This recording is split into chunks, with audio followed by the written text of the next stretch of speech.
Beaver. 1, 2, 3 Beaver.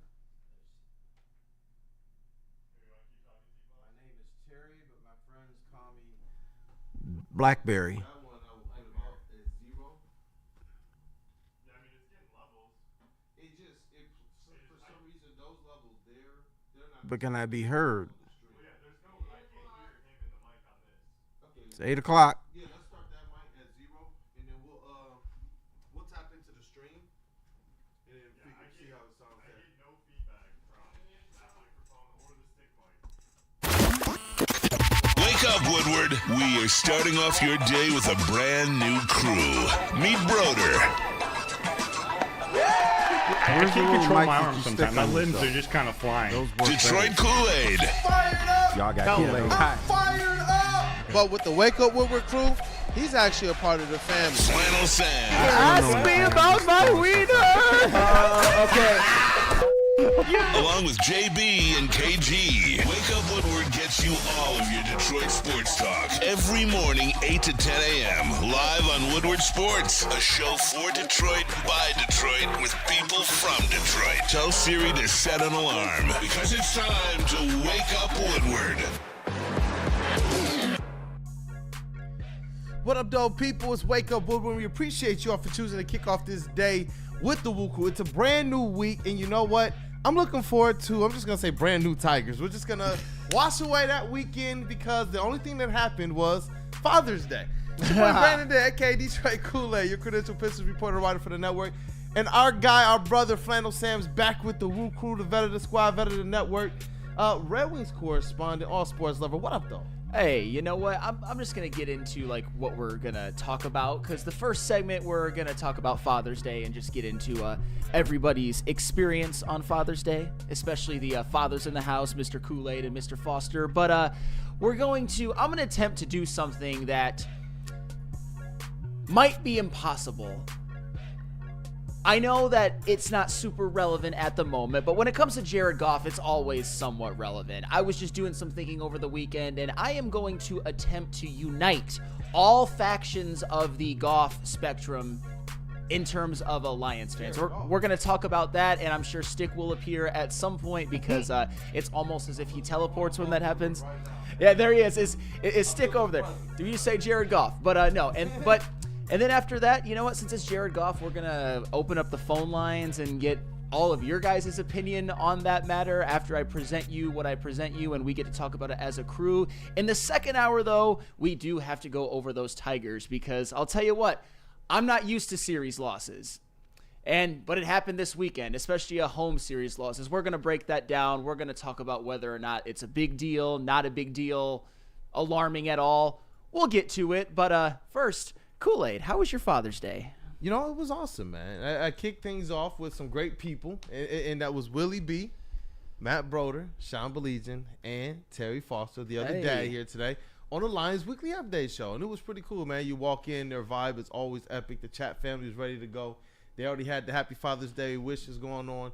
And you know what? My family, before I went out, they knew I had to get up early. They surprised me with a whole bunch of stuff. And it was pretty dope, man. Some of my favorite snacks. You know, they always give me some type of cool merch or something like that. So this year it was a Darth Vader shirt that said "Best Dad in the Galaxy." Did you get the giggles? I love it, man. I love it. And we got to get downtown. So we went around the new train station, the Detroit train station downtown, the new park area. We walked around it.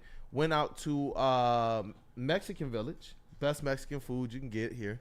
And then went over to Mexican Town Bakery. And it was a pretty dope day, man. It was really dope. The fam made sure that I felt appreciated, and that was the pretty awesome thing. And it was cool to see the fellas in the group chat making sure that everybody was saying Happy Father's Day to the dads in the chat. So we got lots of great fathers at this network, and another great one on this show today, Mr. Terry Foster. How was your Father's Day? Mine was peaceful. We're empty nesters now, so my kids are not around. Usually they're scheming to get me something, but now Celine got me a Detroit Pistons bucket hat, the 313 Pistons, so there's always online stuff. And then Brandon got me a Panera card, but, you know, he has to email it, and I have to give them the numbers so I can get my food and stuff. So it was cool. And then I had brunch with my wife, Abby. Oh, So we just kind of chilled out. And then at home, we have some weeds in the garden. Oh, do you? That needs to be picked. It was Father's Day. I the wasn't loom doing it. I'm or going to do it today. jars variety. Huh? Of the loom or jars variety? No, neither one. These are like wild weeds that the deer eat. We don't do that, man. We old. Shout out to T. Foster, legend. Although I will say this. You know who has the most weed?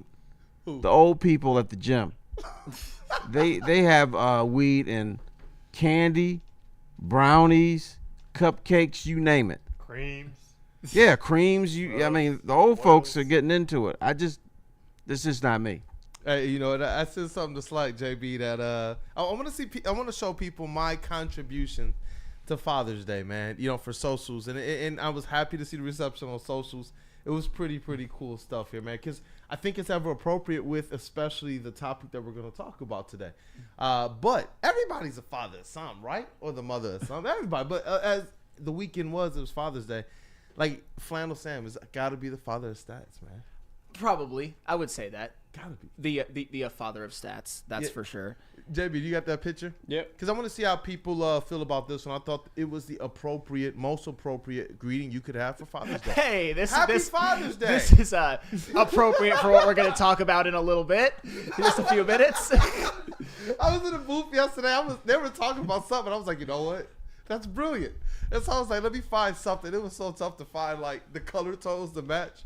But shout out to Jared Goff, and I told the people, you know what? Fathers are great. Just ask Jordan Love. Like, he looks so happy. I mean, he looks so happy. You know, giving Jordan Love a nice piggyback ride. Hopefully, this season more of the same continues. I suspect that it will. Steve DeYoung in the chat. It was my first Father's Day since my son was born, so it was a special day. Congratulations to you, my friend. Man. Congrats. That's got to be an incredible feeling. Phil says, should that be stick on Jared Goff's shoulders? Well, yeah, 100%. Hey, No, like it's stick. No, actually, where Stick is on his knees while that's happening. But shout out to Stick, he's the man. But you're really trying to make sure Stick shows up today, huh? it's okay. No. I mean, I'm not. Like I said, I am the most fair person in the entire network, in my opinion, on the whole Jared Goff discussion. But Stick, we all know Stick's a little over the top. I'm over the top when it comes to Riley. Wow, we don't have any egos at this station, do we? I already ran into Chase was telling me he's the funniest guy at the station. Flannel is the most fair guy at the station. Who's the most handsome guy here at the station? Willie B said me. No hesitation. The most handsome Willie guy, B? Probably Braylon Edwards, honestly. Braylon? If I'm being objective. And he's got good hair too. Braylon Edwards on pump day is ×2, huh? Yeah.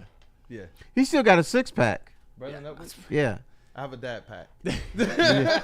No, because I know when he played, he had a 6-pack. So I asked him, "You haven't played in a while. When did you lose your 6-pack?" He said, "Oh man, I got it right here. Still that one." Shout out to Bray, dog. What are you talking about? No, I remember too. About a couple of years ago, he was like, his pops was like, "Look, bro, you're doing your thing with Woodward. You're doing some athletic stuff. You're doing golf. You got to get back into the gym." I remember too, because he was like, "All right, man, look, man, my dad lit that fire under me." And I remember he was showing like the pictures and things like that. And after like the first 2 weeks, I was like, "Dad, I want to get back into the gym now." It's been 2 years. Shout out to Brandon. He's still now. There's a story that Braylon Edwards doesn't know about himself. He doesn't know how close he was to becoming a Michigan State Spartan. Whoa, Oh man. this doesn't sound really good. Now I wish his that would've dad happened. Stan, I'm about to running say, back. even with Stan Edwards there. So well, hang I on. wish that would have happened. Here's the story. Stan Edwards committed to Michigan State first. What? Yes, he was going to be a Spartan. This flannel? But he didn't like the way that Michigan State would recruit black quarterbacks and then not give them a chance to play quarterback. They would switch positions even without a tryout. So he didn't like that, and so he looked around, and so he went to Michigan. So I believe if Stan had stayed at Michigan State, Braylon Edwards would have been a Spartan. Yeah. Man. Yeah, I mean, honestly, it's the power of the influence of definitely very, very present fathers, man. And Right. it's cool to see. But goodness gracious, I can't even imagine Braylon Edwards in green and white. I can't. I can't imagine Stan never told him that story. I told Braylon that story. No, there's no way I would have gone to Michigan State. So your dad almost went. His dad didn't even tell him. Hey, so yeah, speaking of Happy Father's Day, shout out to Stan Edwards. Yeah. Had the pleasure of meeting him a couple of times. He's a great guy, very intimidating. He's not like Braylon, definitely a more like stoic, like stern exterior. But he's a great dude. He's an old school. Man. Calling in to Terry's old employer, taking up for him. I'm like, dog, that's that. Oh yeah. You don't want to. Yeah, don't mess with the Edwards family because Stan will get you. Stan will get you. I'm on that. Like, I remember my pops one year, I got into an accident, and I had some stitches and such, and I was older, man. It was somebody that was just kind of messing. I remember my pops was like, stepped up and took charge. I'm like, Dad, I don't even need this. He's like, no, I got you, son. And I was like, you know what, Dad, you got this one, man. You got this. Yeah, there is a chemical reaction with a dad when something could happen and it would anger you, but when they do it to your kid, you can't think rationally. Not at all. I have gone off on people messing with my kids, and it wasn't even that serious. But it's like, you messing with my blood. This is who I brought into the world. You can't help yourself. Not at all, man. And mamas are worse. Mamas are worse because we will just cuss you out. The mamas will kill you. Yeah. Oh yeah. No. You don't mess with no mama, baby, man. Right. Not at all. Not at all. But you know what? It was a good weekend overall. It was great vibes, and it's cool. I know Justin and Chase, you guys got to Woodward maybe within months of each other, and have made yourselves ample parts of the team. And one of the things that I've liked is getting to know these people and getting to meet both of you guys as fathers. Both of you guys got some really, really good dads, man. For real, it was cool to meet your father. And it's awesome because he's proud of Chase, and it was cool the way that. It seemed like that was just the vibes that he was writing, and even with Justin's dad as well, Mr. Satawa, when he was talking about, it's awesome to see his son being able to have this type of success. So, dads are awesome, man, for a plethora of reasons. I could say that selfishly, but I'm saying that because of people like T. Foss, people like your father, Chase, and people like Satawa. But happy Father's Day to my dad, too. My dad's the best. He's the coolest, and he could beat up any of your guys' dads. Yeah. That's the thing about dads, though.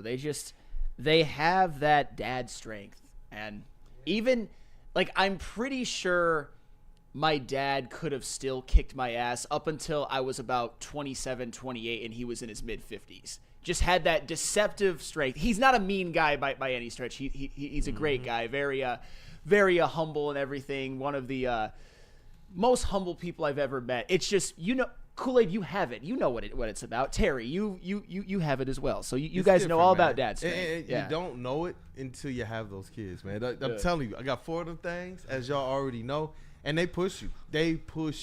There are ways in which I'm sitting here believing this is my limit, but when it's for them, you realize you got to go that much further. And honestly, I thought I loved and appreciated my parents, but becoming a parent, I've realized there's so much more love and appreciation I can show.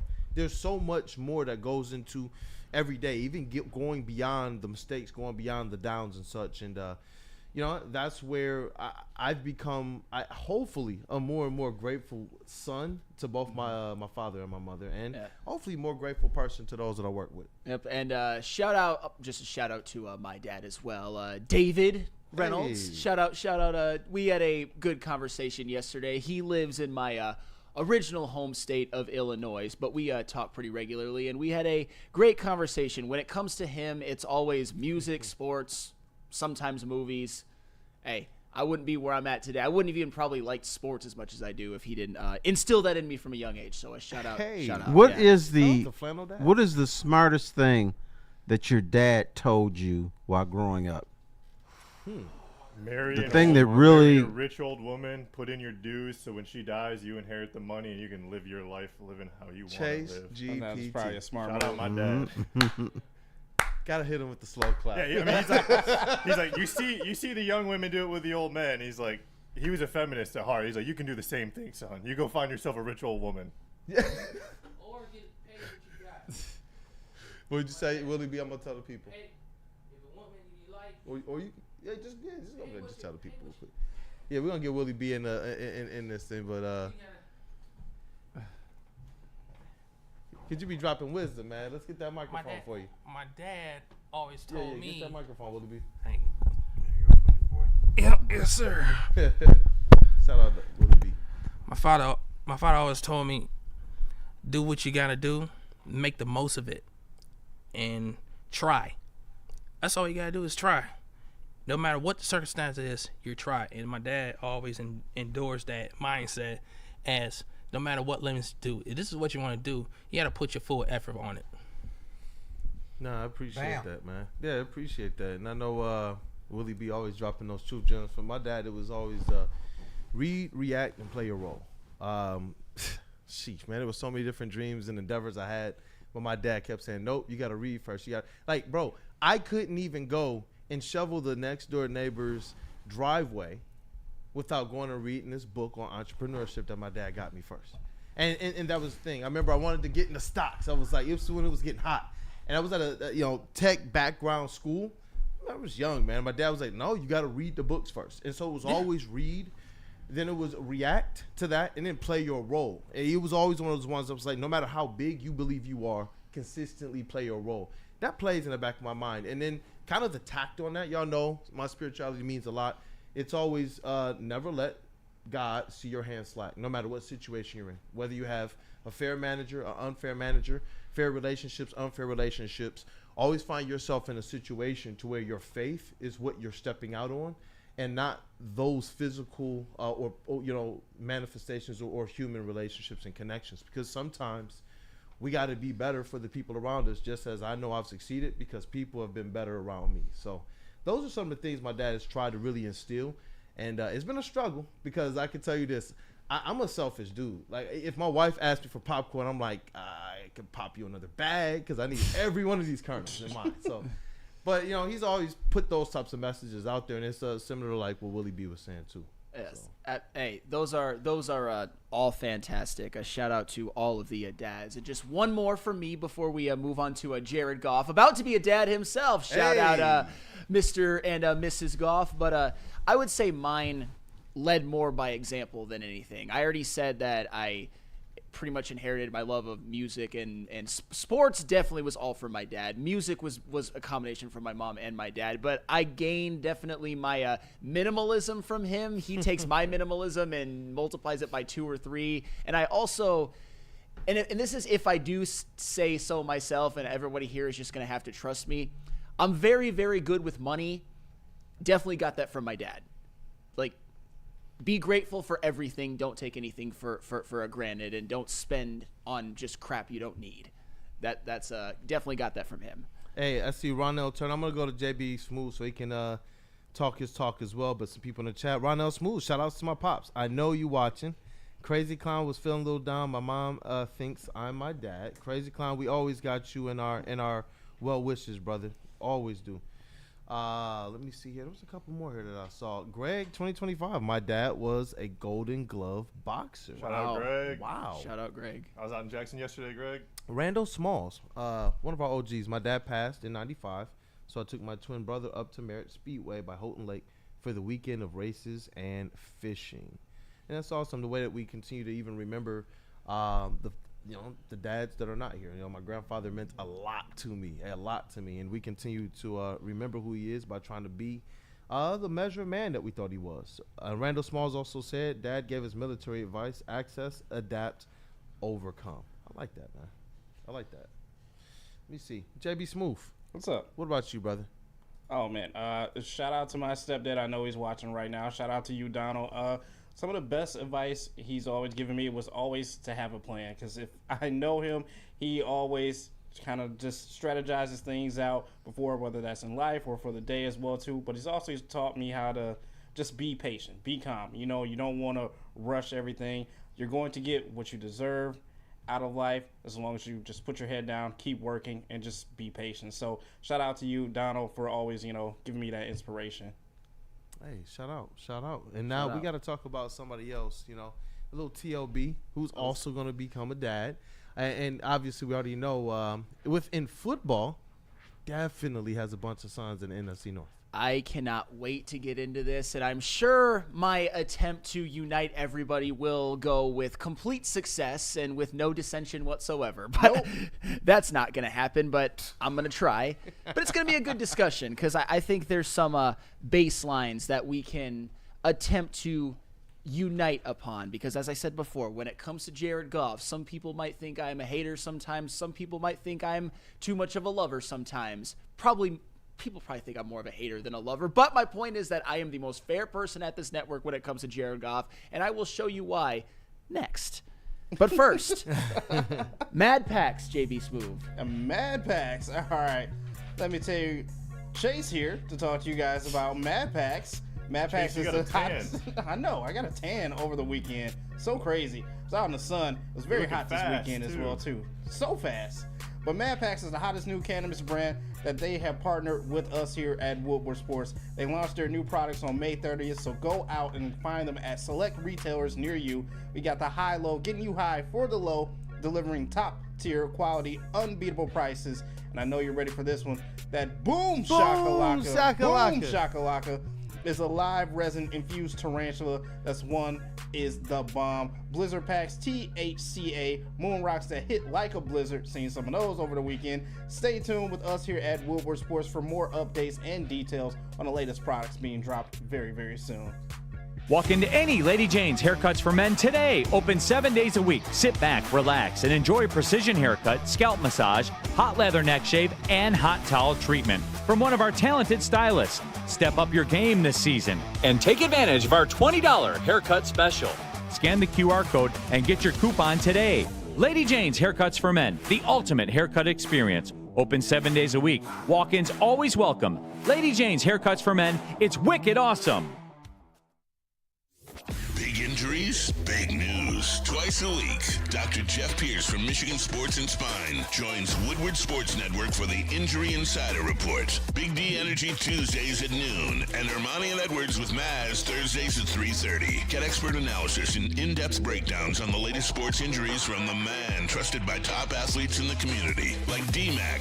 Whether it's the Lions, Pistons, Tigers, or Red Wings, Dr. Pierce talks us through it all. Don't miss the Injury Insider Report with Dr. Jeff Pierce, your go-to source for understanding the impact of injuries on the games and players we love. Only on Woodward Sports Network. Scan the QR code on the screen or go to MichiganSportsandSpine.com to see if Dr. Jeff Pierce can help you. How do people feel about getting a Planet Fitness membership for $15 a month? How do they like working out in the clean and spacious gym that's filled with equipment for every workout? And how about free fitness training in the judgment-free zone that leaves them feeling energized all day long? Join Planet Fitness today with the free PF app, online or in club, and start getting that big fitness energy for $15 a month. Les Stanford Buick and GMC has great offers for everyone. Get a 2025 Envision Preferred AWD for only $259 per month, or try out the 2025 Sierra Double Cab Elevation for only $169 per month. Don't forget about the 2025 Hummer EV SUV for only $699 per month. Get to Les Stanford today and check out their massive inventory. Les Stanford Buick and GMC, lesstanford.com.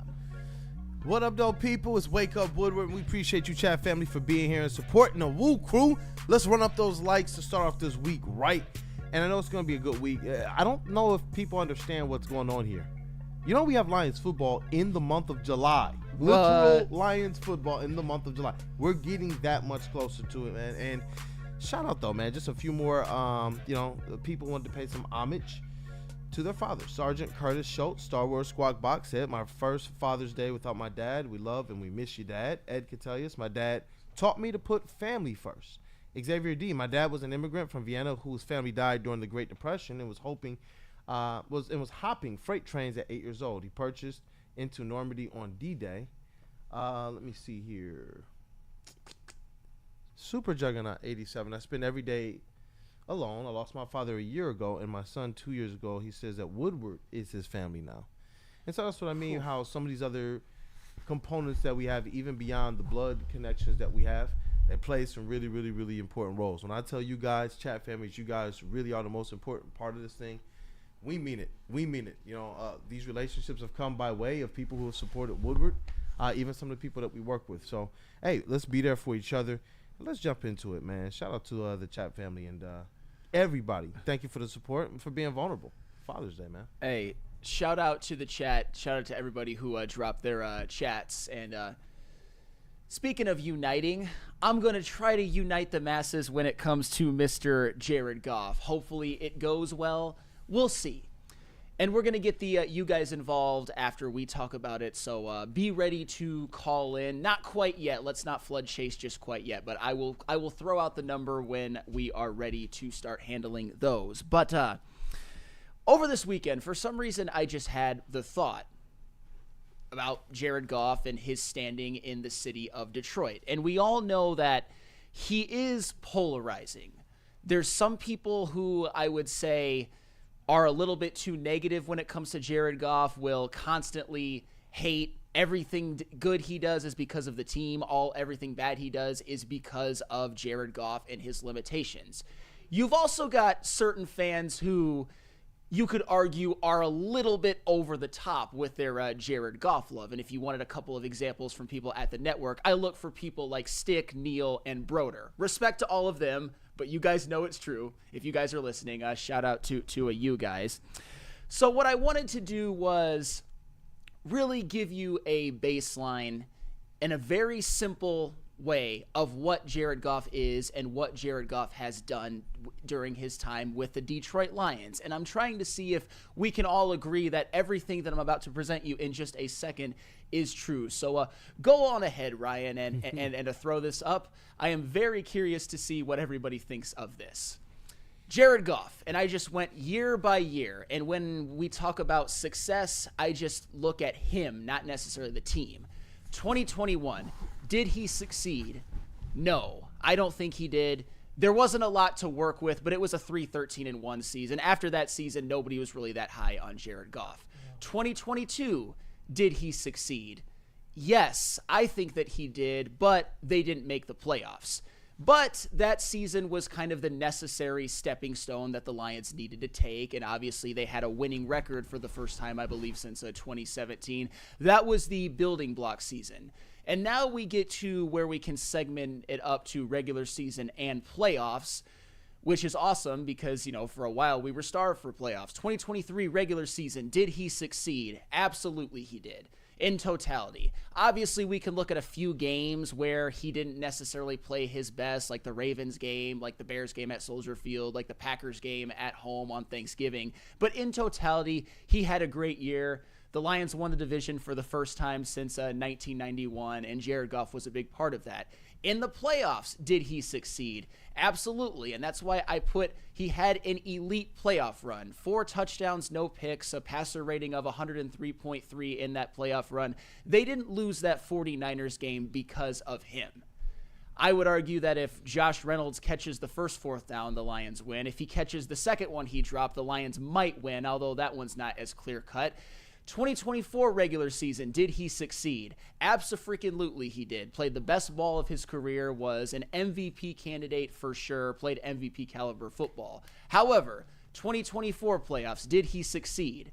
I put choked because there were a lot of things surrounding the Lions that were not advantageous, but Jared Goff did not control the controllables enough, and he did turn the ball over 4 times. So when you look at Jared Goff, that 2022 run up until the 2024 regular season, that is damn good. Stick up here with But Woody the the playoffs, You oh my goodness. Is this a Wow. new Woody the Pup? Wow. And this is not a joke. Stick just entered the building, as I predicted dog, he probably though. would. He has a dog. He does have a dog. He means business today. Shout out to Woody. Yeah, there we go. Woody the Pup. Woodward the pup is here. Oh. Hey. Oh. Call Terry out on his bullshit. One of the most This is scary. Scary, man. Quit mentioning his name, Terry. You like a ghost. I didn't say anything today. Look, man, I looked out there earlier, and I in the distance, I could see a man just kind of walking with this dog. I didn't know that was Stick. Yeah. And then he appears. So You know who you look like coming in here? The Undertaker. You This should have gone gong. Yeah, shout out to Stick. I figured he would come in during the Jared Goff talk, but he brought in Woody, so that's and happy Father's Day to Stick as well. Yeah. Happy Father's Day to a Stick. Yeah, we've got a lot of great fathers here at the network. But Ryan, if you wanted to throw that up one more time so that everybody could get a reminder of just what I think and a very basic level of what Jared Goff has done during his time with the Lions. And I'm really curious to see, one, if people in the room agree, and two, of course, if people in the chat agree. So, Kool-Aid, I will start with you. And this is on a very basic baseline level. Is this fair or unfair? Yeah, it's fair. It's fair. There are definitely some narratives and things there because we've seen the Lions be able to overcome turnovers by Jared Goff before. And we talked about why, because his team was Super Bowl caliber. And so I do believe that is fair because you have to put the 4 turnovers on him for that 2024 playoffs, but we also saw them in that same season overcome just as many turnovers and still win against a really good team. But they were also more healthy.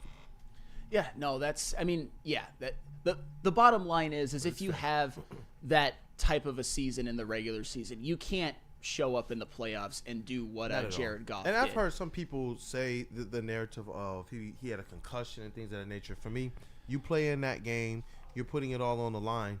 You have to live with those results, no matter what I believe. No matter how I see it prospectively. That's why I said it is fair. But we have seen this team be able to overcome those types of obstacles in the past when they were more healthy. Terry Foster, I know that you had a discussion on yesterday's Lions show in which you had to maybe argue a little bit with a Broder, and then a Stick called in. So I want to ask you, I'm very curious to get your response. Is my characterization on a very baseline level of what Jared Goff has done in Detroit, is that fair, or is there anything you would like to add? No, I think it's very fair with Jared Goff, but we live in a town, and this has been going on for decades. We do not like the starting quarterback of the Detroit Lions, and I don't get it. Jared Goff was supposed to be done by now. Remember, he was a bridge quarterback. Well, yeah. He wasn't going to win championships. He wasn't going to win playoff games here. He's exceeded what many people thought of him. Now, one other thing I will say about him is that in the playoff game against the Commanders, because that's the last thing we remember, I think he choked in that game from this standpoint. He felt he had to do too much. If Jared Goff can play within himself, if he can make sure that this offense is not a high-risk offense, if he doesn't turn the ball over, he does his play action, he's very, very productive. But I think what Jared Goff looked at, and he will never admit this, they didn't have a defense. So then Jared Goff got into okay, we got the ball, we have to score 2 touchdowns on this drive. Mm-hmm. So he tried to do too much. He can't do that. He can't play outside of himself. He has to be a game manager, which is a bad name in the NFL. But you know what? It wins. Yeah, and that's what I was hinting at earlier. And I saw Ed O'Neill in the chat. He says he does not care what happens in the regular season, only what happens in the playoffs. Or basically the regular season, the real ball is played in January. And he was addressing that at me because I said, we saw the Lions overcome this. If this was the same team and this was just literally, Goff going out there and having those turnovers and everybody else played up to par, then yeah, but it just wasn't the same team. And that's where I believe we have to if you're talking about any kumbaya, we have to be real about that fact. On one hand, we have on record that people do believe those injuries impacted the Detroit Lions. And when they were more healthy, we've seen them be able to overcome multiple times in the Jared Goff era, multiple turnover games by him, including against the Bears. So that's where it's like we've seen this team be able to overcome these types of mistakes. But when you're in the playoffs, you're playing up against a Commanders team that has an offense that was taking advantage of everything. You gave them the ball, they were going to put something on the board. That's where, you look at Jared Goff's 4 turnovers, understanding that the defense wasn't there, I would have said put them in more of a safe position than try to go out there and press to do more. But you're right. It looked like he went out there off of the high of a top 5 MVP season, and I think he, in terms of usage, did a whole lot or tried to do a whole lot more. And I see a couple other people in the chat are trying to say, yeah, he got concussed and forced himself back into the game. That just doesn't matter to me at that point in time. It really doesn't. You're in the game. Your job is to perform. And if you're making mistakes while you're in the game, especially if you forced your way in, you got to wear that, especially if you know where your defense is. But you know what? Let's say he was concussed. This is a league that talks about protecting the players all the time. So if he's concussed, why send him back out there? Protect your quarterback. Protect your property. Don't play him out there. I mean, this is not like he's got a broken finger or, a finger that's injured or he's tweaked some injury or something. This is a concussion. And you're talking about, and I don't know if this was the case, 'cause I really was not able to confirm that with anybody. But if that was the case, right, you do not put him out there on the field. Even in that case in the playoffs, that seems like the time when you go, no, all bets are off. No, because you can end a career. This is a very serious injury that the NFL is not taking seriously. I see Ed O'Neill too. He said Lions still win even after the pick 6. The nail in the coffin was the pick before half. It's crazy they still put up that many points, the Lions. But obviously when you know what that defense is, that's where I guess if you're Jared Goff, the best thing would have been to put that defense in the best spot. It seemed like they might have been pressing about what the Commanders could have done to them offensively. It seemed like they went out there as if they were trying to keep up with the Saints of old. They went and roundhouse kicked the Lions in the face. And now that I'm thinking about it, I don't quite know if they had to do that. I really feel like they could have tried to do things to control more of the time and such. And this is where if you're Goff and you're going to force to do anything, this is where I'm hoping he learns from this.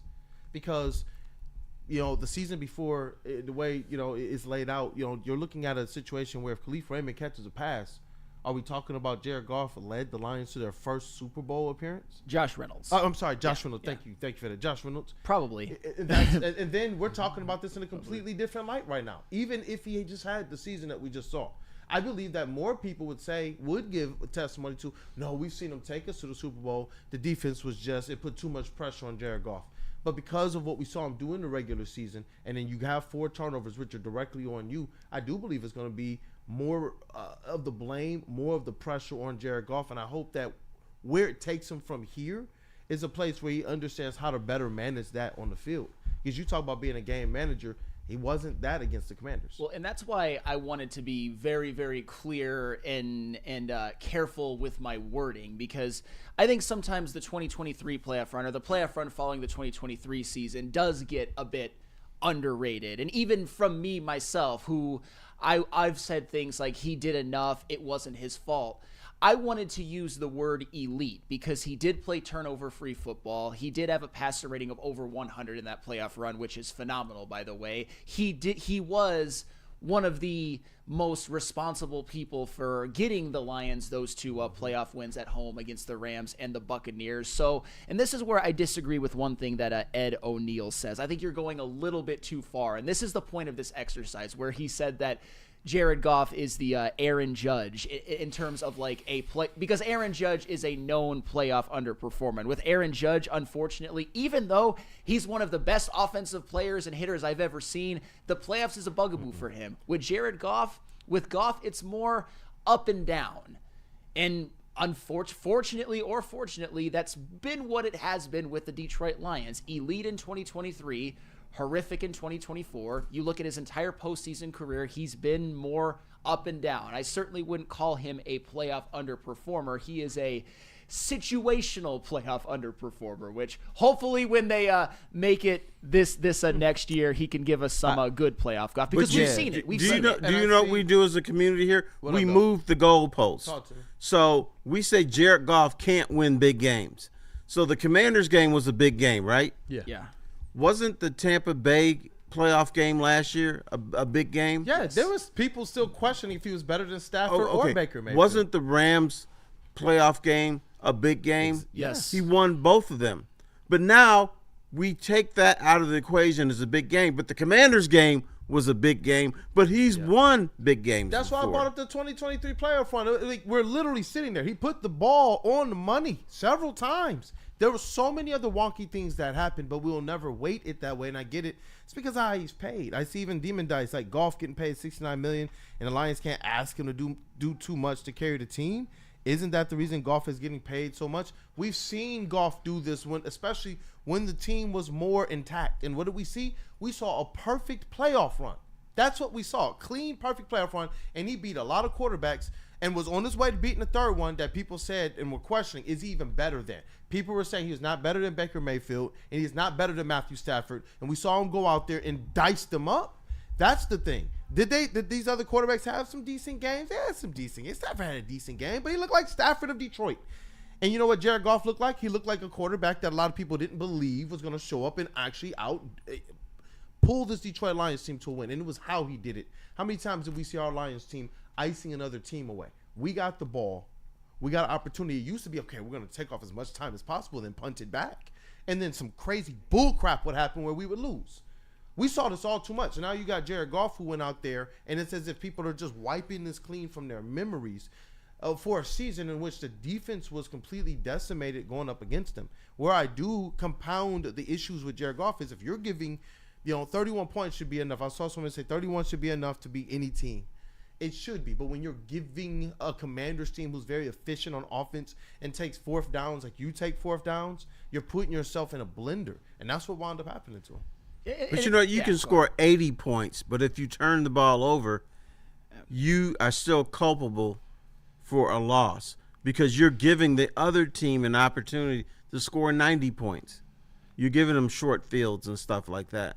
Because I want to be fair to that. I'm not trying to absolve him of anything. I just believe that people are too quick to move on from what he's been to the resurgence of not just the Lions. We're not like at what the Lions were underneath Stafford and Calvin during their glory years or best years. Now I'm throwing stuff all over the desk. We're at a point where this team has Super Bowl aspirations every year.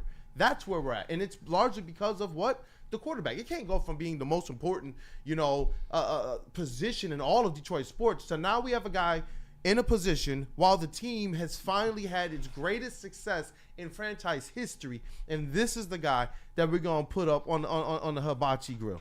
Like I just don't understand. Well, understand this. This is what we like to do as a sports fandom. Let Hendon Hooker ball out in preseason. We like you to already know it's gonna be that small stupid. No. Here's what we like to do. I'm sorry, JB. Aha! I'm sorry. What is it, JB? JB just popped up out of nowhere. What the frick? What up, T-Paul? Now, we like to say, aha. For instance, Jared Goff could be perfect in 8 straight games, and the Lions win those 8 games. Oh, he has his jersey in the Hall of Fame for being perfect. But in the 9th game, he has a subpar game, and here's what we do. Aha! I told you this is who he is. Well, and that's why I also wanted to make the distinction of, if you look at 2023, you can point to a couple of games, and in 2024, they only lost twice, so you really can't. But in totality, his regular seasons, 2022 even included through 2024, were successes to some degree, with 2023 and 2024 being massive successes. And you definitely can't say anymore that he can't win a big game with the Lions because he's done it.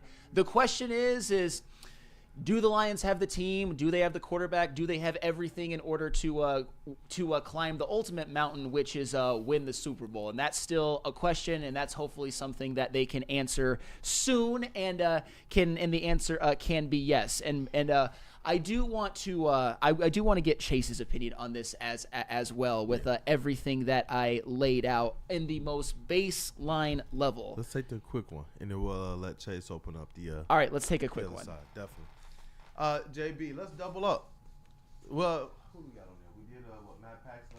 Oh, we got Merch and Planet Fitness. Let's rock. Hey, so intern Ryan, you got that merch read, huh?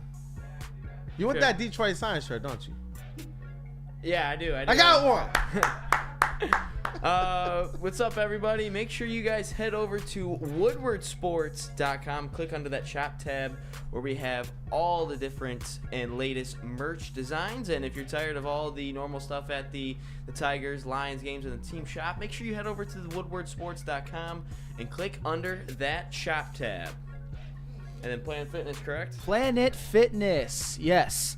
Fitness that fits your budget. No matter where you are, there's a Planet Fitness close by. There are more than 50 in Metro Detroit and thousands more throughout the world. At Planet Fitness, you experience a squeaky clean gym that has tons of equipment, friendly, knowledgeable staff, and a totally judgment-free atmosphere.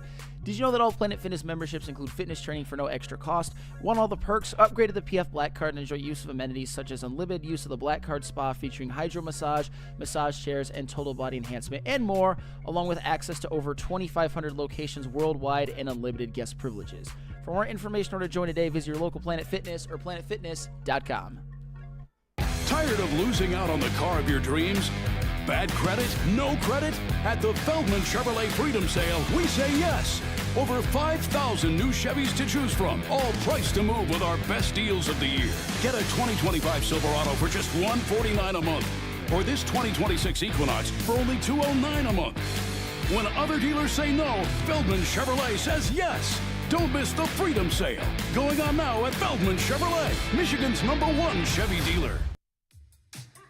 How do people feel about getting a Planet Fitness membership for $15 a month? How do they like working out in a clean and spacious gym that's filled with equipment for every workout?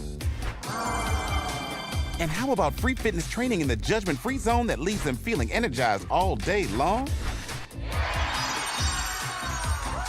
Join Planet Fitness today with the free PF app, online or in club, and start getting that big fitness energy for $15 a month.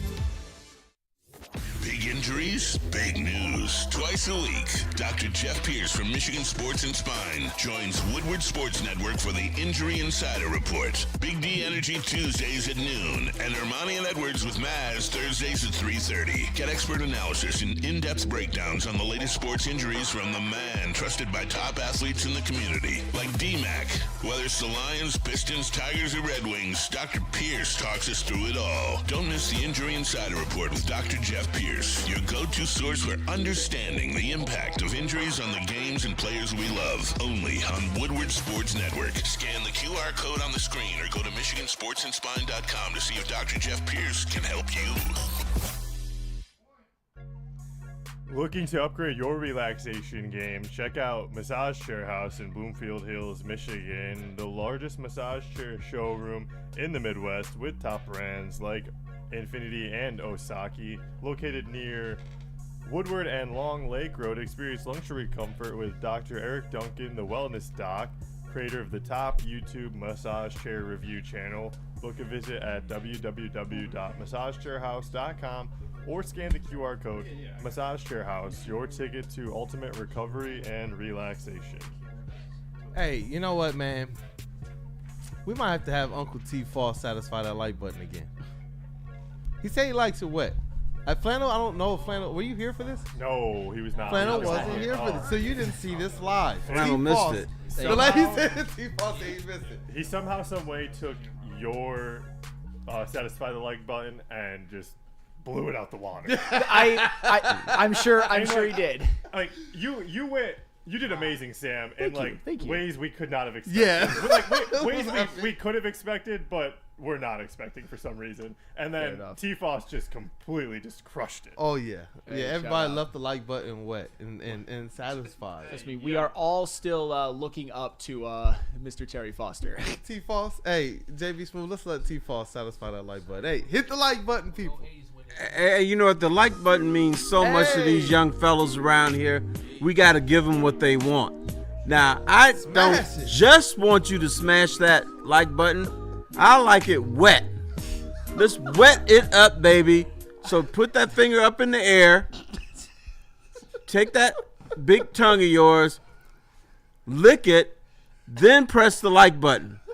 Do this for me. Do this for Kool-Aid. Do this for Joe Lewis. Do it for the Chase Lounge. Do it for Like Willie button B. exists, yo, for the young bucks out there. Do it for everybody. Like button exists. Find yourself an older woman to help you find it. Hey. Clean your finger. Smash that like button. JB over there cooking too. I feel like I'm in another universe right now. He's old school with it, man. Straight up. He's like, you're checking the direction. I just want to make you guys happy. That's all. Look at Chase. You got it, Chase. Yeah, Chase. Don't put it in your ear though. Don't do that. No, I was saying the way you describe it, T-Foss, it's like when you're like, oh, which way is the wind blowing? Yeah. Yep. That's it. I'm just telling you, after you wet that finger, don't put the finger in the ear. Yeah. Hey, they said this is rated R, Terry. That's from R, just in case. Says T. Foss is off that twister.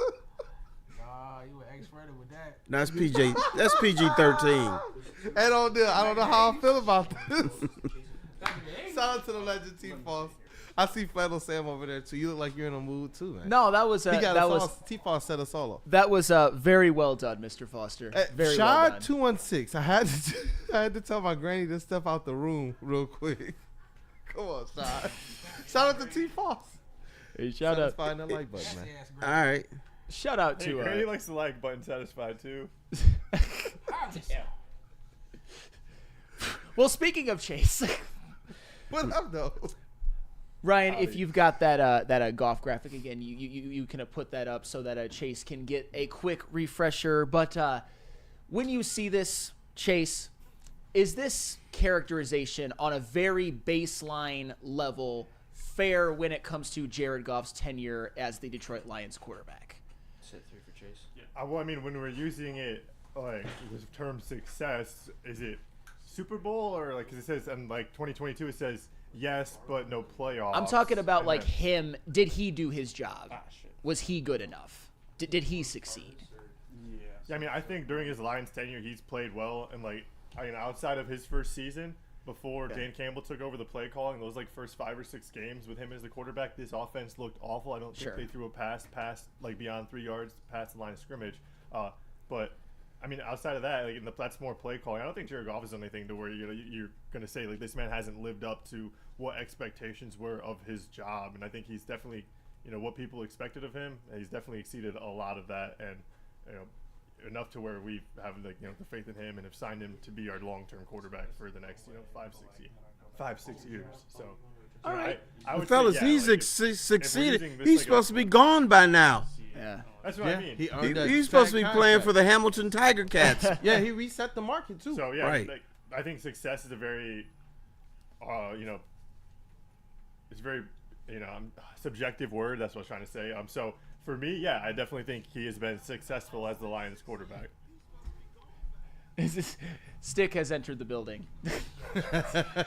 Say his name and Stick appears. But well, I have as Terry we thought. Foster here, and Terry is a very intelligent man. He's seen a lot in the Detroit sports, just lifestyle and landscape. Correct?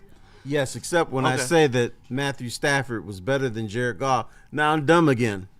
Well, we're not perfect, and I'll give you those leniencies, Terry. Thank you. You're an old man, and sometimes you forget things. It's okay. Flannel Sam. Yes. You did that. Now do it for any other Lions quarterback in the history of the franchise. I get it. No, this isn't about like Goff versus anybody else. It was just, to me, I was mostly. No, it's about appreciating what you have, and No. you don't appreciate what you What do have. you And that's what mean? makes me disgusted by people like you. You're disgusted by Yes, me after yes. I put majority very, very positive? Are you kidding me? I said he had an elite playoff run at the 2020. And then you say, but then you call him a choker. Then you I say call you him- can't get it done with him. Then you say no. you can't win the big game. Then you say all these other slide comments. And it's nice that you do say the things that are obvious and you have to admit. But there are also things that you will refuse to admit. That this young man came in here and turned around an entire franchise that Terry's more talented quarterback had for 12 years and couldn't do shit with. Stick, I don't think you were listening. Put in the chat anybody if I said anything that Stick is claiming that I said. I said that you can no longer say that he can't win the big one with the Lions because he won a couple of big ones in the playoffs following the 2023 season. When I put the word choked, it was to a very specific situation, which was the playoff game against the Commanders. I never called him a choker. It was in that situation. Basically, from the 2022 regular season to the 2024 regular season, all I said was good complimentary things about Goff because that's all you can say about him. I agree with and that. then when you get an opportunity to jump on him, you do it. That's what drives me nuts. Because he has one bad game in a bad moment, now he's questionable. He's never been questionable. He's the best quarterback to ever wear a Lions jersey. He's proven it. The stats prove it, which you love. You love stats. What has he done the past 2 years in the regular season? Excellent. Okay. Excellent. Great. So what are we doing here? Why is this still a conversation at Woodward Sports, Terry? Because he didn't get it. Because the Super Bowl's not here. The Super Bowl's never been here. I We haven't even understand that. sniffed a Super Bowl. But we can't He's got us closer than anybody else has. Of course. So I give him that endless respect, and that's what drives me nuts with people who want to bash Goff, who want to criticize him. You've never had better. You're never gonna get better. So shut up. Enjoy what we have. Enjoy the guy that has taken you to places you've never seen in your life. 2 playoff wins. You never saw that in your life. Home playoff games. You never saw that in your life. I never saw all playoff You know what's going to wins, piss this man off in 5 years? Lions made the Super Bowl despite Jared Goff. That's what you're gonna that's hear. what it's going to be. Oh, well, the offensive coordinator, well, he couldn't have done it without Jahmyr Gibbs. Oh, he could, and Jared Goff knows he's in a thankless position, but luckily he's above all you low peasants and understands that your opinion means nothing of him. He came here to Detroit. He turned around a franchise that Matty Patty had 12 years to do and couldn't even sniff a playoff victory. So I don't want to hear it anymore about Jared Goff. Give the man his respect, and then we will judge everything when the career's over. Austin Nicholas in the chat. I see you. He has a series of comments. He says Stafford is better to Goff to this day. He had the best O-line in the league, talking about Jared Goff. And he also says that Jared Goff is a choker. And then he says, calm down, he didn't get it done.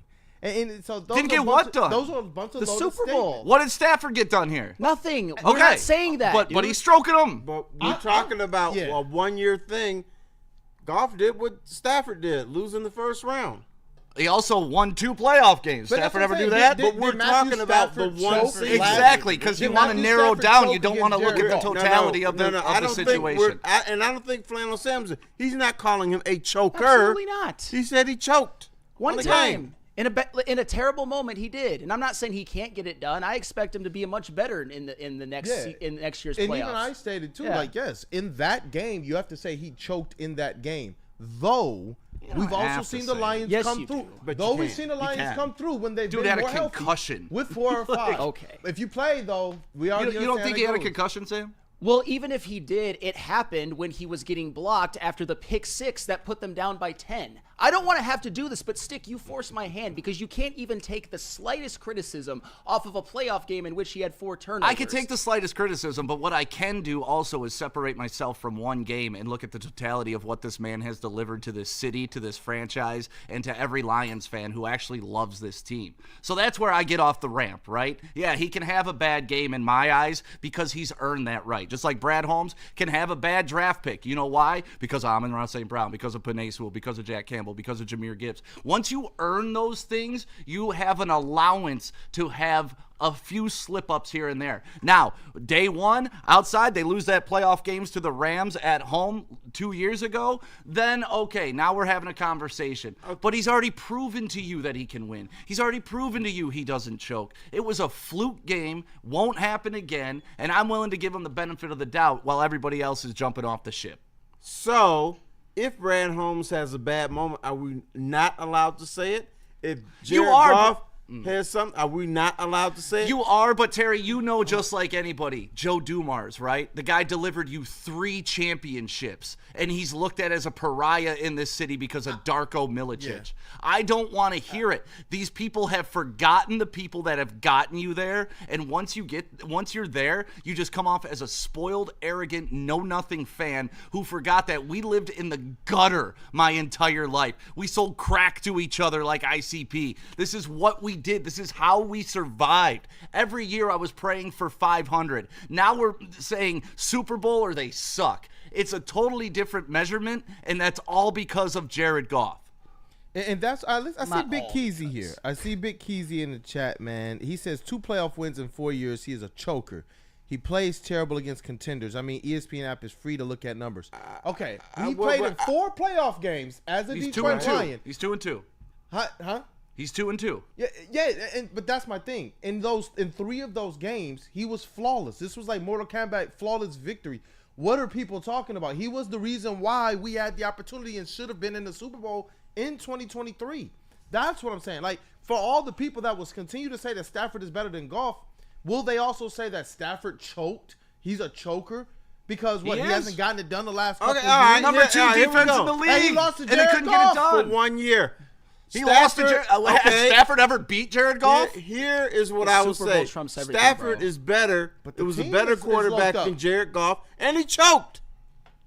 The team is still yoked up. My thing is this. You got these people in the chat, though, who will say, well, Jared Goff's offensive line was just the best ever, to discredit him. Meanwhile, the Super Bowl that they used to hang over Jared Goff's head that Stafford has came with one of the most loaded teams, and they did everything in their power to surround him. Oh, they That's added like- Jalen look, Ramsey. we can say They it's added Trump and Von all this other Miller. stuff, but They it added was Odell loaded. Beckham.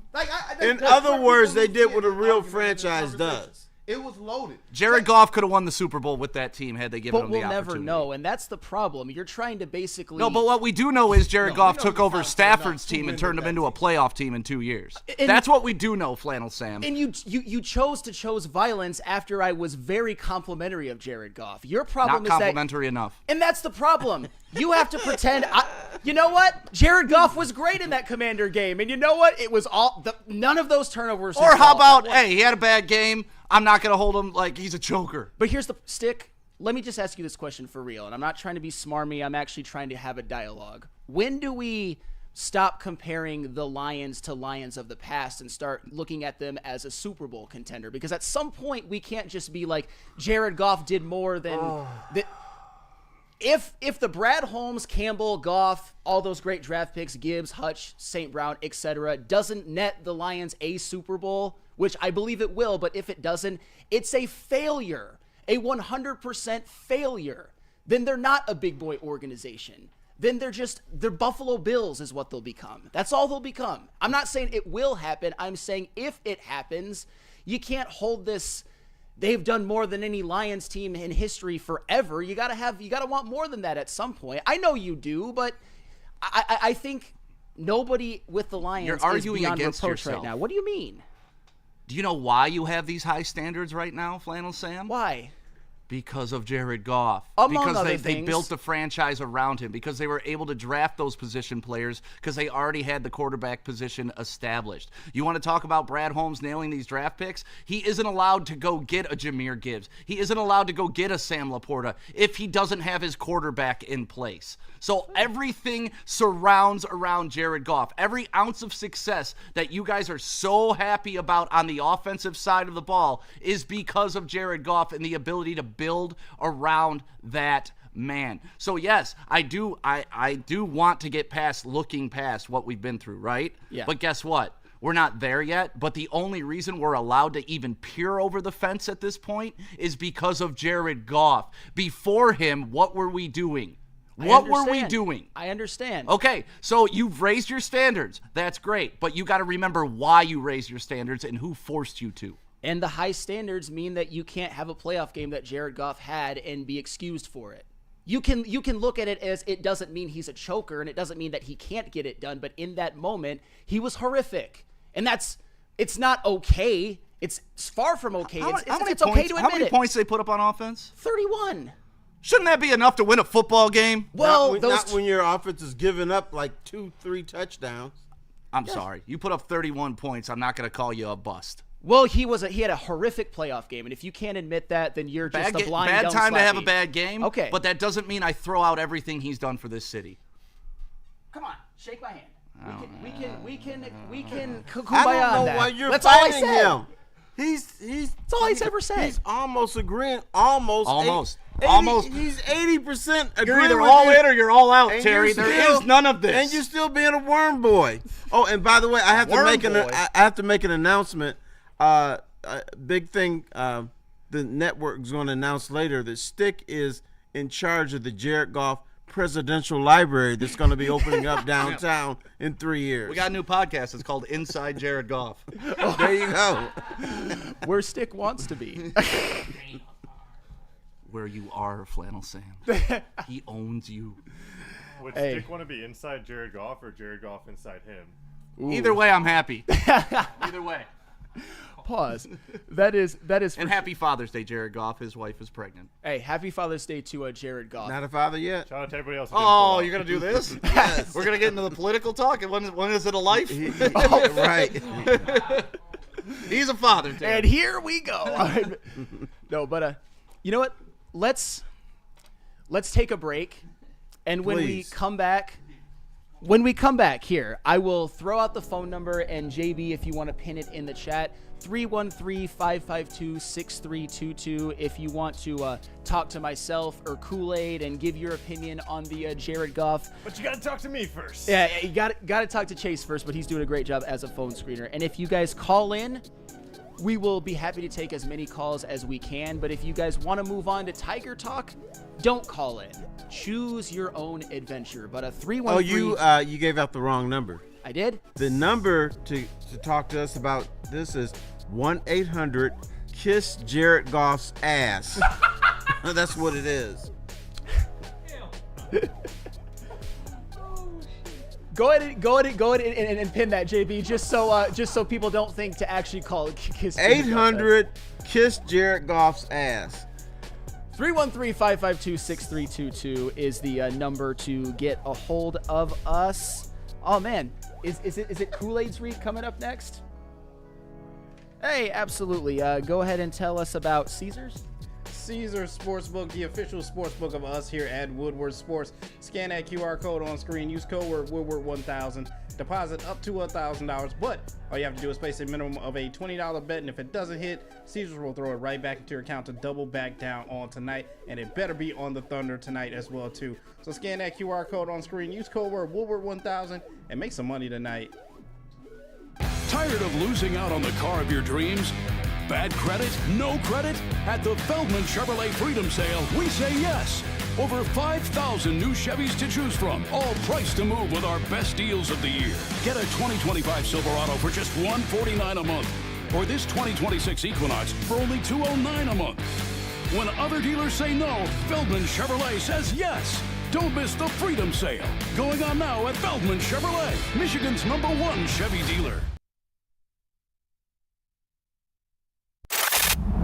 Love Woodward Sports? Love wearing clothes? Then you should be wearing Woodward Sports clothes. Check out our full line of merch at woodwardsports.com. Just click on Shop. We have all your favorite designs, like Dan Campbell kneecaps, Woodward Golf, and of course, our own logoed out merchandise. Men, women, infants, kids, all love Woodward Sports. Impress your friends. Impress your boss. Impress your dog. Buy Woodward Sports merch today.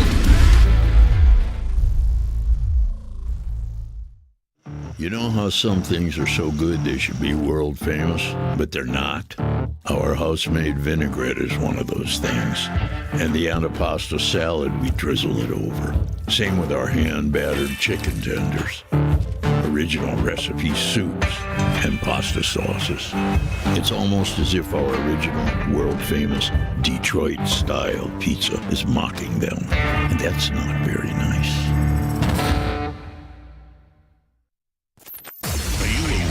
Detroit sports fan, Woodward Sports is here to give you all the Detroit sports you can handle. Weekdays, make sure you're locked in on Wake Up Woodward from 8 a.m. to 10 a.m., followed by Big D Energy with Neil Rule and Darren McCarty from 11 a.m. to 1. Up next, you can't miss Ermanni and Edwards with Maz from 2 p.m. to 4 p.m. And finish the day out with the bad boys of Detroit sports media, the Woodward Heavyweights, from 5 to 7 p.m. Okay, wait, that isn't enough for you, you sports freak? Check out Woodward Wings, Woodward Ringside, and the Lions Weekly Update every Sunday with Broder, Terry Foster, and Sean Belegian. Subscribe on YouTube for all our great content, and make sure you're following on all social media: X, IG, Facebook, and TikTok. You want sports? We got you covered. Detroit's #1 sports network, Woodward Sports.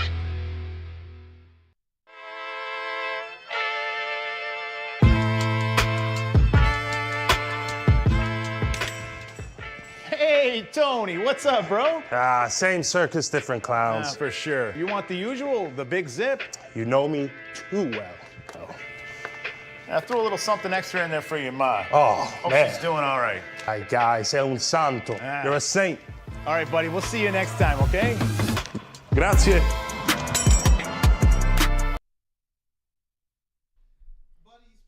Been serving the original Detroit-style pizza since 1946, and 79 years later, they have 22 locations in this great state of pure Michigan, and fans can still visit where it all began on the corner of 6 Mile and Conant. Sign up for Buddy's Rewards, earn points on every purchase, and receive exclusive promotions. Download the Buddy's Pizza mobile app today and start earning. Add some Detroit style to your next meal, and remember, guys, before you get to all of those free promotions, you can save 10% off your entire order by using the promo code 10MEAL. That is the number 10MEAL. Buddy'sPizza.com. We are back. It is Wake Up Woodward, a very, very, very golf version of Wake Up Woodward, and I can't wait to hear what the callers have to say. 313-552-6322. It's a lot of people, man, that the vocal, I would say, minority. They're definitely making sure to have their voices heard in the chat this morning. I'm seeing a lot more people that have some disdain or some doubt about who Jared Goff is and who he could be for these Detroit Lions, despite the fact that he did something that we believe is very, very difficult. He played basically flawless in 3 straight playoff games, which you say you don't want to see the Lions in that position this year. You want to see them have the best and the easiest path to a Super Bowl, but we saw Jared Goff go out there in 2023 and do something what I would call pretty star-like. Absolutely, and that's why I thought I had actually done a pretty good job of uniting the people. But shout out Stick, kind of an agent of chaos. I will just say that. Those are the people, whirling dervish. Those are the people I was speaking to that maybe were a little bit too far on the other end of the spectrum. I don't think I said anything controversial. Now, fellas, can I ask you a question? I'm new to this whole setup. If you say Jared Goff's name 3 times, do we have the second creation of a Beetlejuice movie where Stick appears? It gets crazy if you say Jaden Goff. He appears. Jaden Ivey, Jared Goff. You know what? Hey, you said Jaden Goff? Yeah. That would be a brother. That would be a running quarterback. People would rather have Jaden or Jalen Goff than Jared Goff. Jaden or Jalen over Jared. Hey, no, this fan base wants Jalen Goff. I mean, look, we got the president of the Hendon Hooker fan club over there, and he already said that. What are you doing if Hendon Hooker balls out in this preseason? Because we already know that is his playoffs and Super Bowl. It's the preseason. What you doing when Hendon Hooker balls out? You know what? I can't wait for this Hall of Fame game, for the preseason as well, too. Let Hendon Hooker ball out. I'm coming in here. I'm sitting here. I'm going full half-baked on everybody. So fuck you, fuck you, fuck you. You're cool, and fuck you, I'm out. I told you Hendon Hooker was going to be the truth. Y'all wanted to sit here and trade him. No. All right. You know what? He can say, fuck me. Hendon Hooker must not be able to play. When he had the opportunity to play, they went and got a high school football coach who's retired to play instead of Hendon Hooker. JB Smooth more ammo. He over there getting fired up. We're gonna go to Kavasi and Chase over at the sound booth. You said we got some callers, huh? Hey, let's rock, man. Let's get the callers on this, because I'm curious to see what some of our vocal minority is gonna say today on the phone lines.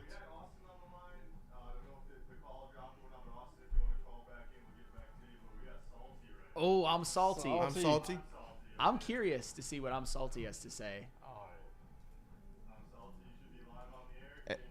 Hey, I'm salty. Are you live? What up, though? Thank you for calling in. What's going on, fellas? What's going on? Hey, we hear you, brother. Hey, hope the day is going well and that you had a good weekend.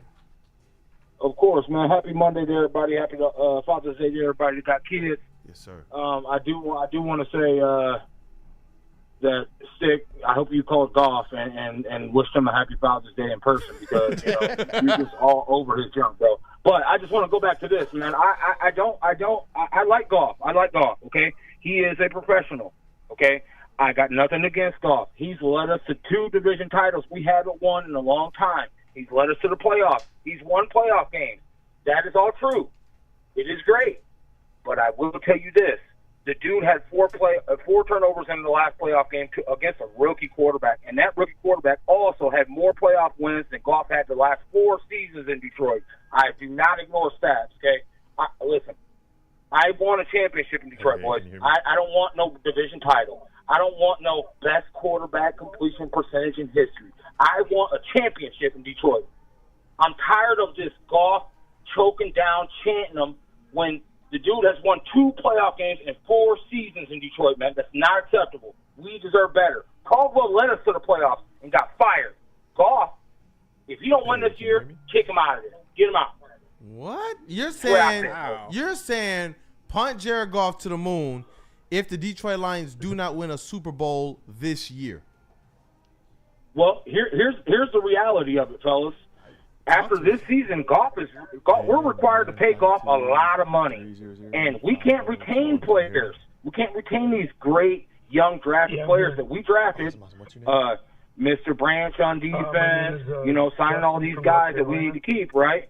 Down the line, it's going to come Campbell. Down the line, it's Hutchinson, J-Mo. We got all these young guys on our team that need extensions, and Goff is going to be the guy that's probably out and out, making $70 million a year. Golly, man! And I look at some of these teams, I'm salty, that are trying to figure it out with quarterbacks and trying to figure it out with the next greatest, this, that, and the other. And I see Jared Goff beating those people, though, and that's my thing. I feel you. I'm salty. I feel you. We all want a Super Bowl here in Detroit. I know how much that means. But when I look at the grand scheme of things, I can't judge Jared Goff off of the first year he was here. I can't really judge Jared Goff off of just 1 playoff game when there are 4 playoff games in which he played well enough for this team to be 3-1 and for us to have gotten our first Super Bowl appearance. That is a fact. And that to me is what I cannot move past.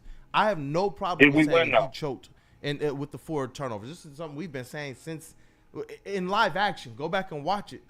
we had a watch party. We were all saying this. Even the people who love Goff the most and support him the most. But that's where I'm just like, we just saw him go out there and go on a run in the playoffs against some formidable teams and against, if you want to say he choked against a rookie quarterback, he literally dominated and won games against everybody's favorite quarterback here, apparently, in Matthew Stafford. And that's what I'm saying. It's like, so how are we waiting? I have a question first for you, round versus first round. I have a question. Largely a little bit more healthy defense and healthy team versus a squad that didn't really have his dogs. Because I know what y'all going to say when the dogs get back. Y'all going, oh, look at Aiden Hutchinson now. Oh, look at Liam McNeil now. Oh, everyone's going to start to, pump their gums about that as if now the defense matters. But it somehow didn't matter in this past playoffs. It's just only Goff who played apparently only the rookie quarterback across from him and not anything that the Washington Commanders defense was doing, not anything that their offense was doing pressure-wise. That to me is where the conversation to boot Jared Goff to the moon loses a little steam. Here's my Hold question. him accountable, yes. I have a question for you, my friend. So, hey, can you hear me? My question is, do you know how many playoffs we have as a franchise in the last 90 years? Do you know how many playoff wins we have? Not me. We have 3 playoff wins since 1965. Okay, 3. Since segregation ended, we have 3 playoff wins. Teams win 3 playoff games every year. Every season, some team wins 3 playoff games. There's no reason to expect more, fellas. We have to expect more. You can't be confident and expect a championship, but still coddle average. You can't do that. We have to expect excellence, fellas. I expect you to be perfect. I expect you guys to be a great ran sports analyst in Detroit. I expect that because you guys are great. I expect greatness. I don't expect you guys to be average. I don't expect you guys to have, 100 viewers this morning. No, you guys deserve better, man. Be better, expect better, deliver better. Now, you can't go out here and tell me this guy had 2 playoff wins in the last 4 seasons and say, oh, it's all because the guys around him. Well, come on, Jaden Daniels went to a team that had would he 3 have wins, 3 dude, and if you beat us. would he have 3 if the pass was Tell caught? me the team that was around Jaden Daniels last year. Would we be in the Tell Super me. Bowl right now? Tell me if Jaden Daniels had a top 5 O-line. Look, I'm salty. Just level with me. Would we have been in the Super Bowl if Reynolds caught the pass? I don't live on wood bins and hat bins, brother. I live on wins. If you're going to put it all on Jared Goff, I'm just saying let's level. I'm not. I'm just saying. He had 4 seasons, dude. What are the top 5 reasons for why the Lions did not make the Super Bowl? What does that tell you, sir? I'm salty. Just level with me. Why didn't they make it? Kendall Vildor? Do we remember that? Because I remember everybody crying about that for a long time. It wasn't just Kendall Vildor. It was not just Kendall Vildor. It was incompetence of our coaching staff at that point, in my understanding. Pass, what are we talking about right now? No. Here we go again with the S, dude. So what did Goff need to do? Goff needed to put it more on the money? He needed to run it over and put it in his hands? I've been a fan of this team for 35 years, dude. If I live on ifs and dreams, I'd have a mansion. But I'm going to tell you one thing. Dude. Let me tell you one thing. Wait. So if Stafford was there, we beat 49ers is what you're telling me? No. I'm just explaining this. If you kicked the goddamn field goal down there, maybe you'd be in the Super Bowl. Now if you want to play the if game, dude. If you kick two field goals there, we're in the Super Bowl. Goff did put it on the money. That's not an if. He put it on the money. He catch the pass. We're talking about Lions if he put it on the money, dude. We didn't catch the game. Goff was on a heater. We didn't win, brother. We didn't win. But Jared Goff put some funky spin on it. That's why Reynolds dropped the ball. That's why he dropped. I don't care. Listen, I like Goff, guys. I'm not here to hate Goff. I'm saying we have to demand excellence, fellas. He has some Jerry curl juice on the ball. So. I feel you all salty. What about that? Because he's been listening the whole time. That's a good call, Salty. I think this is where thank you both. Maybe we can kumbaya before we move on to Justin from North Carolina. Thank you for the call, by the way. Thank you, Salty. But I think one of our OGs. Jared Goff is somebody who Lions fans should support and should like and should get behind. However, and this is where I think being Terrell Lamar in the chat, I see Terrell Lamar, I see Xavier D, I see you, I'm Salty. I don't think that he has earned unconditional, undying love and affection. Like, I don't think Sticks should exist quite yet. But if he gets it done and wins us the Super Bowl, there will not be a single. I truly believe. I know there's people that are gonna think that there's gonna be people who are gonna be like, oh, was everyone else around him? I think a Super Bowl will unite everybody. Now, Flannel, you said that Stick shouldn't exist. No, I'm saying that like people. Does that mean we can kill him? No. It means that people who have like undying, unconditional love and affection, unconditional. Man, Austin Nicholas, like this is what I don't understand. Woodward is so scared to go against Goff because they don't have confidence they can do better. We all sat here and put the blame of that loss against the Commanders squarely on the shoulders of Goff. That's what we did. We said the 4 interceptions from a guy who was going to wind up top 5 in MVP voting was something you could not have, especially when you understood how precious each and every one of those possessions were and each and every one of those seconds that go towards time of possession. And you're playing a team that has tried to mirror their success after yours. They've tried to get it the way you tried to get it. That's all right. Be very serious with me. What up, dog? What was the number one reason why the Lions lost to the Commanders?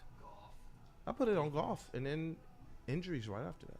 No, I said the number one reason was that defense.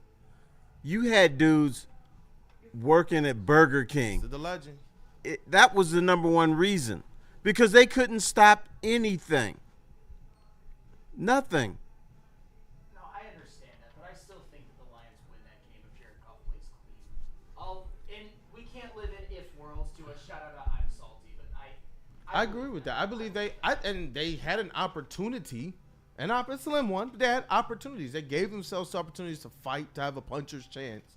And that was because of what we've seen them do. They've been able to play through and win through their mistakes. That is not the recipe you want. Just like I want them to have as high a seed as possible, brother, win the division and not have to play 3 games to try and get to the Super Bowl.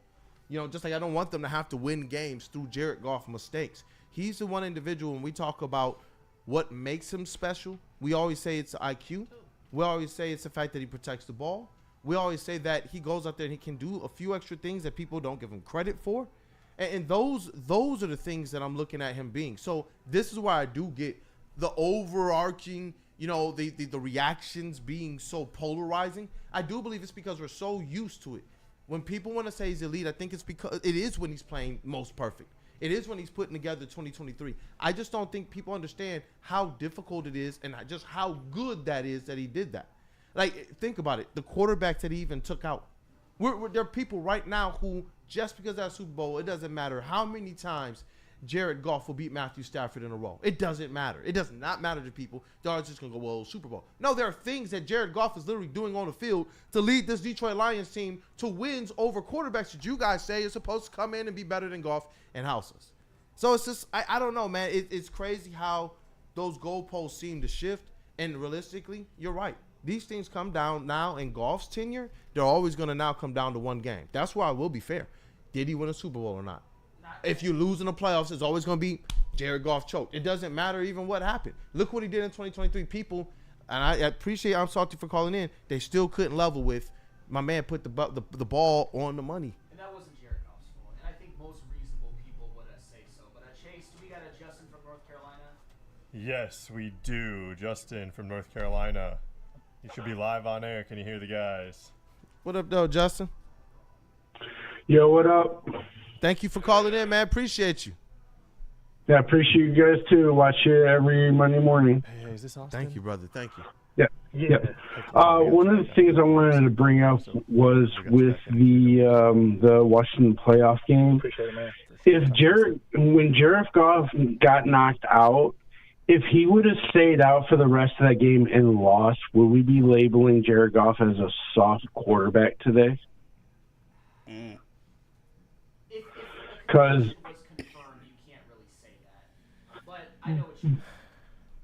But like I remember like years ago, Jay Cutler, quote unquote, got injured and sat on the sideline for the rest of the playoff game, and he got his ass chewed for that, and he like never recovered from that, and everybody was labeling him as this soft quarterback. So I always go back to that. That was the question I had is. Because I always thought of, Jared Goff does make some mistakes, but whenever they make him, I always think that Goff is going to come back from that because he usually does. Like, he'll throw like a bad interception and he usually comes right back and, drives down and improves on that. That was like one of the things that people always say about quarterbacks. The most important thing is making a mistake and forgetting about it and go to the next play. That was go ahead. Thank you, Justin. We really appreciate it. Call back anytime. I think you raised some really interesting points. I certainly remember the discourse surrounding Jay Cutler when he sat out the rest of that playoff game.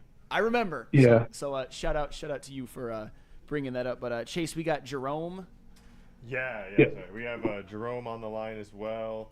I don't know if you guys can hear me. So we do have Jerome on the line as well. We're gonna get to them. Jerome should be live on the air. Can you hear the fellas? Hey, is this Southern Sam? What's up, Dave? What's wrong? You can't call nobody. What's up, Kool-Aid? What up, though? You can't call nobody. I'm sorry, Uncle Jerome. Listen, Jerome in the house. Jerome in the house. Listen, I came here to talk to y'all boys about Jared Goff and Matthew Stafford. Now, we want to talk about a choker. We talking about Matthew Stafford, who was fat, then he got skinny like Al Roker. Now, I'm going to tell y'all boys something that y'all may not understand. There's a lot of folks in Detroit. T-False, baby, what's going on with you? Me and you the same age, baby boy. But if you're telling me that Matthew Stafford didn't have nobody in his corner in 2014, 2015, you're dead wrong, baby boy. I respect you. You a legend, but you can't say that, baby boy. He had a top 5 defense. He had a top 5 offense, and he turned the football over 2 times in the last drive in Dallas when we had a chance to win the game. He threw an interception that got fumbled by the Dallas Cowboys. Offense never left the field. Then he got strip sacked on the 4th down when he had the opportunity to win. So I don't want to hear that Matthew Stafford never had nobody in his corner because it ain't true. Now, Jared Goff, baby, 2023 wasn't his fault. Listen, Jared Goff threw the football. He ain't responsible for catching him. Josh Reynolds, that boy dropped the ball. Thank you. Times. Okay? Josh Reynolds dropped. I don't want to hear nothing about no Dan Campbell. Dan Campbell, Dan Campbell put his trust in his players. Guess what? His players failed him. Okay? Now, let me talk to y'all about Matthew Stafford winning that Super Bowl. What y'all may not remember is this. Do y'all remember a man named Jaquaski Top? Oh, Jesus. Do y'all remember that boy? Jesus Christ. You know what? You know what, Jerome? Let's just take away Stafford's Super Bowl and give the hypothetical one to somebody else. Come on, bro. No, I'm not doing that. But what I'm telling you is this. Everybody want to kill Jared Goff. People like I'm Salty. People like Terrell or whoever, Weezy D313, all them boys, they want to kill Jared Goff because Josh Reynolds dropped some footballs. Now, we want to praise Matthew Stafford because he went over to the Rams and won a Super Bowl in his first year. But I'm going to tell you this. Jaquaski Top dropped a gift horse because he looked it in the mouth and he dropped it. Matthew Stafford threw it right to his ass, and he dropped that thing. And guess where Jaquaski Top has been since then? On his goddamn couch, baby boy. He ain't never played in the NFL again. So if we want to talk about ifs and fifths and all being drunk, then Matthew Stafford, if Jaquaski Top would have picked that thing off, Matthew Stafford ain't got no Super Bowls. Hey. If Josh Reynolds caught them 2 footballs, Jared Goff done went to the Super Bowl with the Detroit Lions. That's all I'm saying, baby boy. Listen, Jared Goff was bad when he came to Detroit. He done got better and better and better. And we can understand he ain't perfect. He's what we got right now, and I would rather have him over Matthew Stafford any day. Hey, that's all I got time for y'all today, baby boy, because you already know. Before I go, I got to know. To this thing, it's layers. Why? Because I'm an old school player. From the Himalayas. I'll talk to y'all boys later. Let's go, Caller Jerome. Another epic call. And I pick up what he was putting down. I'm going to dunk the law because people still say stuff like this. Nicholas Duncan, Goff doesn't beat teams unless he has that O-line. Okay, what do I keep hearing? Why do people keep giving Stafford a pass for here? Well, he didn't have a front office and he didn't have coaching. Okay, so it's okay to give him a pass for that, but then you guys want to demote Jared Goff when the Lions actually show up with a league-ready offensive line. That's the type of stuff I'm talking about. So it's like, no, Jared Goff can't actually have the front office and the coaching, or else that will be used against him. Whereas with Stafford, you guys use that to prop him up. Oh, he didn't have that here. Look what happened as soon as he had competence building around him. Hey, that's the types of argument I'm saying. It's like, it just seems like the people who are against Goff, they just don't want Goff, period. It doesn't matter what he's done, positive or not. What if I told you that you can do both? You can acknowledge that most of what ailed the Lions during Stafford's tenure was not because of Stafford, but also give Goff his flowers and not just say he was product of a system. I happen to like both of them. I happen to have a lot of respect for both of them. But yeah, you're right, Kool-Aid. You can't prop up Stafford and then like diminish Goff at every single turn. That's not right. That's not fair. I think they should both be looked at fondly in Lions history. People are Although turning. if you want to, I don't know, if you want to say Stafford didn't get it done, I'm not going to fight you on that, but I don't think it was all his fault. Look, Scuba, he says 2 more years for Goff from me. Tabitha Gable, I don't give him a pass. I wonder how people are feeling about Goff. It's crazy to see a little bit more of the discourse this morning for people, and I get it. We all want a Super Bowl. That's what the press. But fellas, if people want to get rid of Think Jared it's Goff, bro. they have to follow that up with what's the alternative? There is no alternative. What do you go with next? That's what I'm saying. Like, think about all the next up quarterbacks we keep hearing about. And we keep seeing Goff of all quarterbacks and the Lions beating them. So which one of those quarterbacks are going to be better suited for this system? Because I was hearing how Jordan Love was the difference. And I kept telling people, I don't believe in him. When I said I believe that the Vikings last year were going to be the biggest threat to the Lions in the division to start the year, it rested solely on 2 things. The Vikings are wizards. They don't need quarterbacks for whatever freaking reason. They find ways to just percolate. Their defense, when they have it going, it can carry them. And in the Packers, why? Because of Jordan Love. I do not believe in him. He is not to me, the guy that everybody continues to try and make him out to be. He's a guy that is like feast or famine. And it's a whole lot more famine than there ever is feast, for as much as people want to say and crown him as the best quarterback in the NFC North. It's been a couple years now, and I haven't seen anything that would tell me that that's the case. Okay, that's cute. Who's the answer here? Is it Hendon Hooker? Was it Aaron Rodgers? That's what I'm trying to tell people. What is the solution? Pluck any of these NFC North quarterbacks. Would you swap quarterbacks right now with any of the other NFC North teams? Well, what Terry's talking about, though, is realistic. Who's really out there besides Jared Goff? Jared Goff. Because you're in the win he's gonna be now And I know mentality. what you're saying, but that's why I'm saying I will give you more. I will give you the realistic ones and the unrealistic ones because there's not that many. That's what I'm saying. You want Jordan Love? You really want to run it back with J.J. McCarthy right now.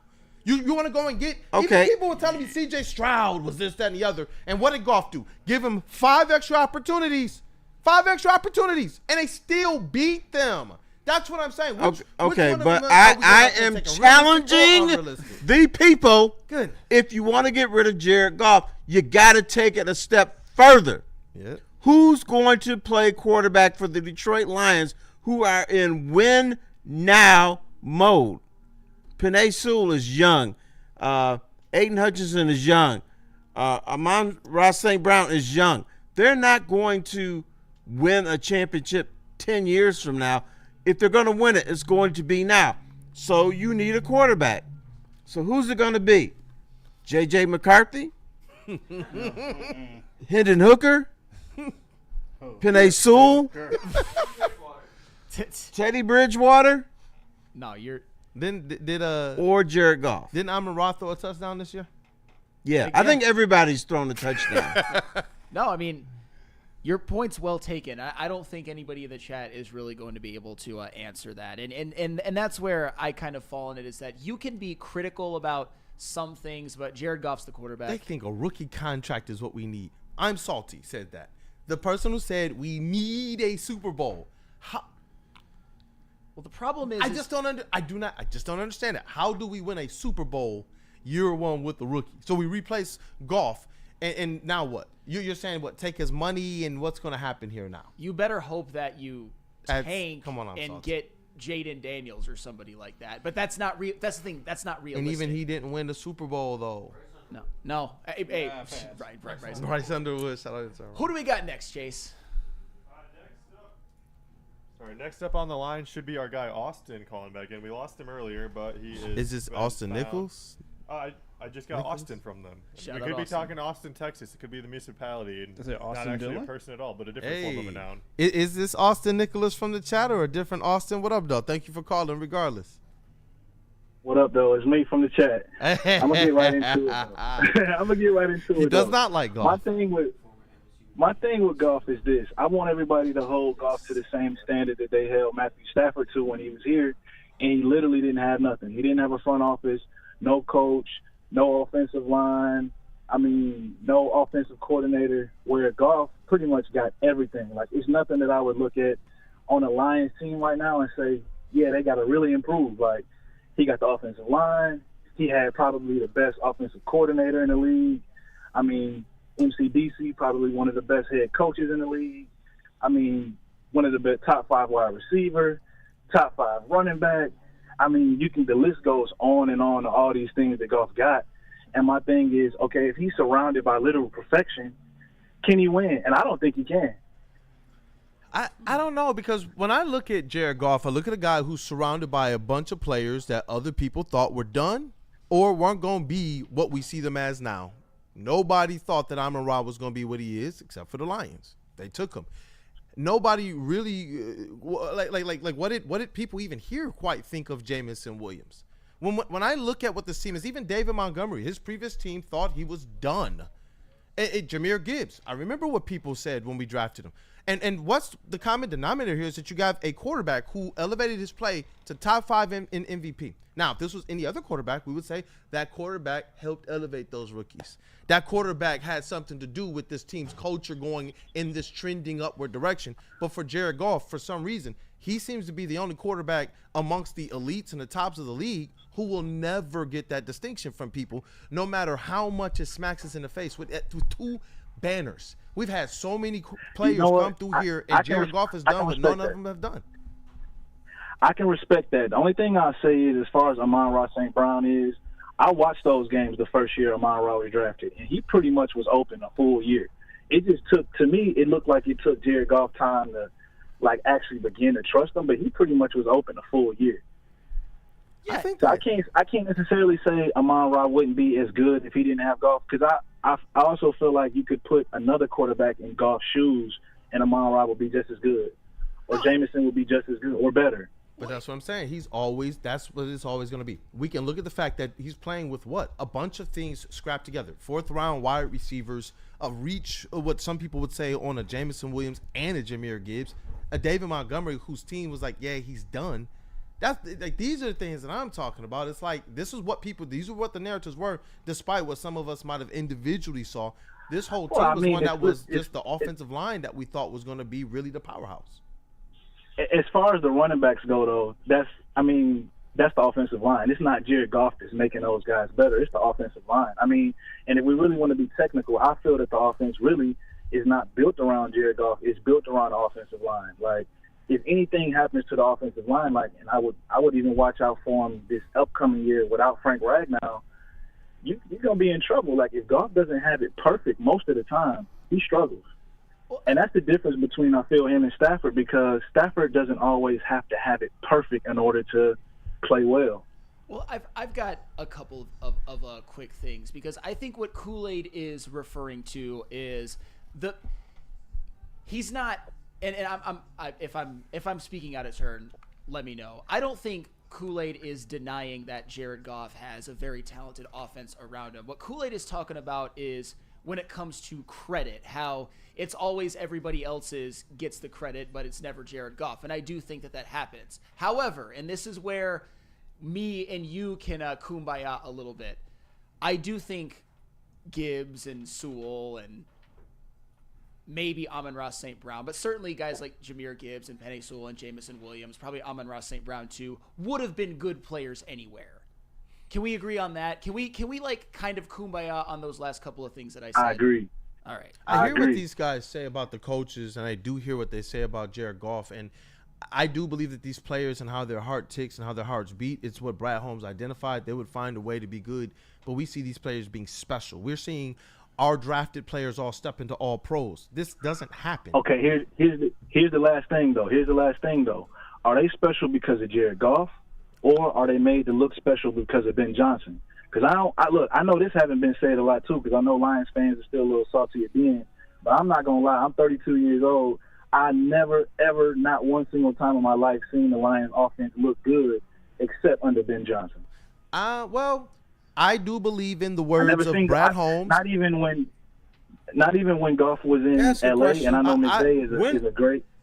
No, I believe in the words of Brad Holmes and Dan Campbell. They stated that Jared Goff was here because he could make every throw that they would ask him. There were people who said, why we got a noodle arm here? He can't even get it down the field. Why do we get Jameson Williams? I bet you won't find one person that actually watches Lions football today that would hold that same opinion as they once did. So I see a player who was better than a lot of us gave him credit for, who has gone out there more times than not and answered the bell, except for maybe in 1 or 2 or 3 games while it really mattered. And that's what the precipice is here. He showed up in one playoff run, and he didn't in one playoff game the next season. And this is where the precipice is at. That to me is why I'm saying, like, it seems as if how much we put on Goff is not what we would put on other people. That's where I'm at. But, okay, fellas, time out for it. When was the last time a quarterback won a Super Bowl with a bad team and bad coaching? Never. So everybody has a team around them. When somebody wins the MVP, what's the first thing they say? I want to thank my teammates, because they know, especially a quarterback and running back, if they didn't have an offensive line, if they didn't have receivers, they never would have won that. He does it because he has a good offensive line. He should get credit for going 15-2. But the thing about it is, to me, 15-2 doesn't really mean anything if you don't come away with the gold. Like, you did all that through the regular season. It's almost Lamar Jackson-esque. Like, you did all that through the regular season, and then you get to the playoffs against a rookie quarterback, and then you go out there and play like you never played a game before. Yeah, I mean, right now standards are different. Obviously, you appreciate what Goff did in the regular season. Last year, you appreciate what he did in the regular season and playoffs the year before. But when you are an MVP candidate caliber quarterback, which he was in the regular season of a 2024, when you get into the playoffs, you can't play like that. And I don't want to hear about the defense or Ben Johnson and whatnot. I agree those are factors, but when you have to, as an MVP caliber quarterback, control what you can control. And Jared Goff didn't do that well enough. Hopefully he does this next year. Understand the moment well enough, in my opinion, and that's where I'm hoping that this run, while this window is still open, this game, I'm hoping that that's one that haunts him, but in the right ways, in a way that pushes him forward as a leader. You know, regardless of what we say, his first several runs, he was young. This, a lot of people say, is probably the prime and the maturity of Jared Goff's career. And this is where I do believe when situations like this happen, he probably is in a much better position to be able to learn from it and to be able to honestly get better from it sooner rather than later. He's already going to be probably at his most skilled that he's ever been as a quarterback in the NFL. And that's where I am. I'm grateful to have a quarterback like Jared Goff. And one of the other things, too, this is Dan Campbell's offense. No matter what people want to say, Dan Campbell believed that Jared Goff was the guy for this offense. And you know what we've seen? A whole lot of success, a whisker away from a Super Bowl. And then we saw one where it was all in his hands. And this is where you and I, Kumbaya, he was the one that choked that game away, period. No matter how much I will defend him in his totality or overall, he did. And I see you in the chat. Broder is dropping a lot of Goff truths. In 2024, Jared Goff joined Bobby Lane as the only quarterbacks in Lions history to make multiple Pro Bowls and became the first to be selected as a finalist for the AP MVP award. Goff recorded the highest completion percentage, 82.8% in passer rating, 140.1 in any 6-game span in NFL history. And we also understand he got that jersey in the Hall of Fame for going 18 for 18 in the win. No, and that's all great, and that's why there's really nothing you can say about his last three, quite frankly, regular seasons. Certainly the last two because of the division titles. But thank you very much, Thank you, brother, for the call. It was a great conversation. And actually, we've got some more people on the line, but let's go to break first because we are behind. Hey, I guess you guys really don't want to talk Tigers because this Jared Goff thing has really taken off, but that's quite all right. With me, Get to you in just a moment. Ben Johnson. All right. Who doing? Some a little bit of Dr. Pierce first? Ben Johnson. All right. Let me get to Ben Johnson. That's on me then, huh? I got to do this right then, right? You know, Batman is my favorite character. So, justice. It means different things to different people, but whether it's a settlement or a verdict, justice is always worth the fight. If you've got a case, contact the fighters at Vin Johnson Law today and get the justice that you deserve. Tough, tenacious trial lawyers. Vin Johnson Law. And attention sports fans, don't miss out on expert sports injury insights with Dr. Jeff Pierce of Michigan Sports and Spine. Join Dr. Pierce every Tuesday on Big D Energy, that's tomorrow, every Thursday on Ermanni and Edwards, where he's offering you top-notch injury advice, keeping us updated on the latest injury and rehab and recovery news on our favorite pro and college sports athletes. So stay tapped in with the main man that even DMAC trusts. Why? Because Dr. Jeff Pierce is here to keep you in the game and performing at your best. For more information, visit MichiganSportsAndSpine.com or call 248-426-9944.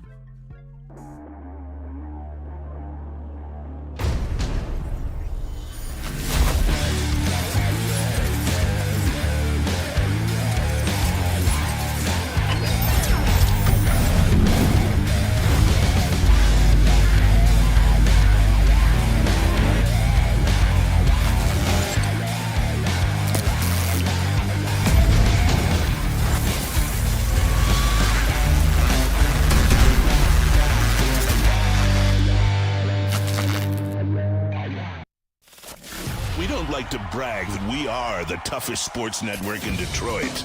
But we do have a guy named Darren McCarty on our side. Woodward Sports.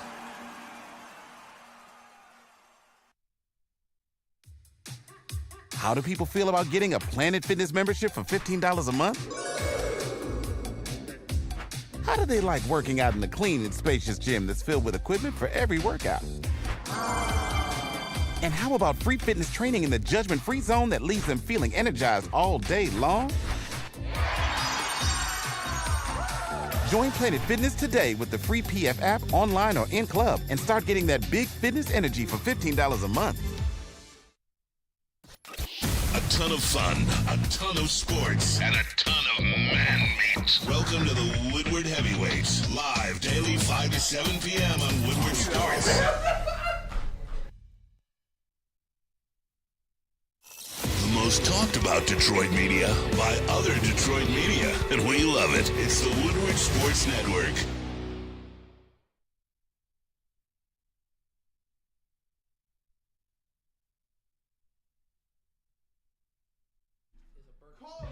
Oh, Detroit Tigers fans, so I know that that's all of you beautiful people out there. Join us for the White Claw Tigers tour. We've already had a great time with the first two stops, Nemo's and McShane's, and it was epic. I know at the last one, the heavyweights held it down. A lot more people showed up.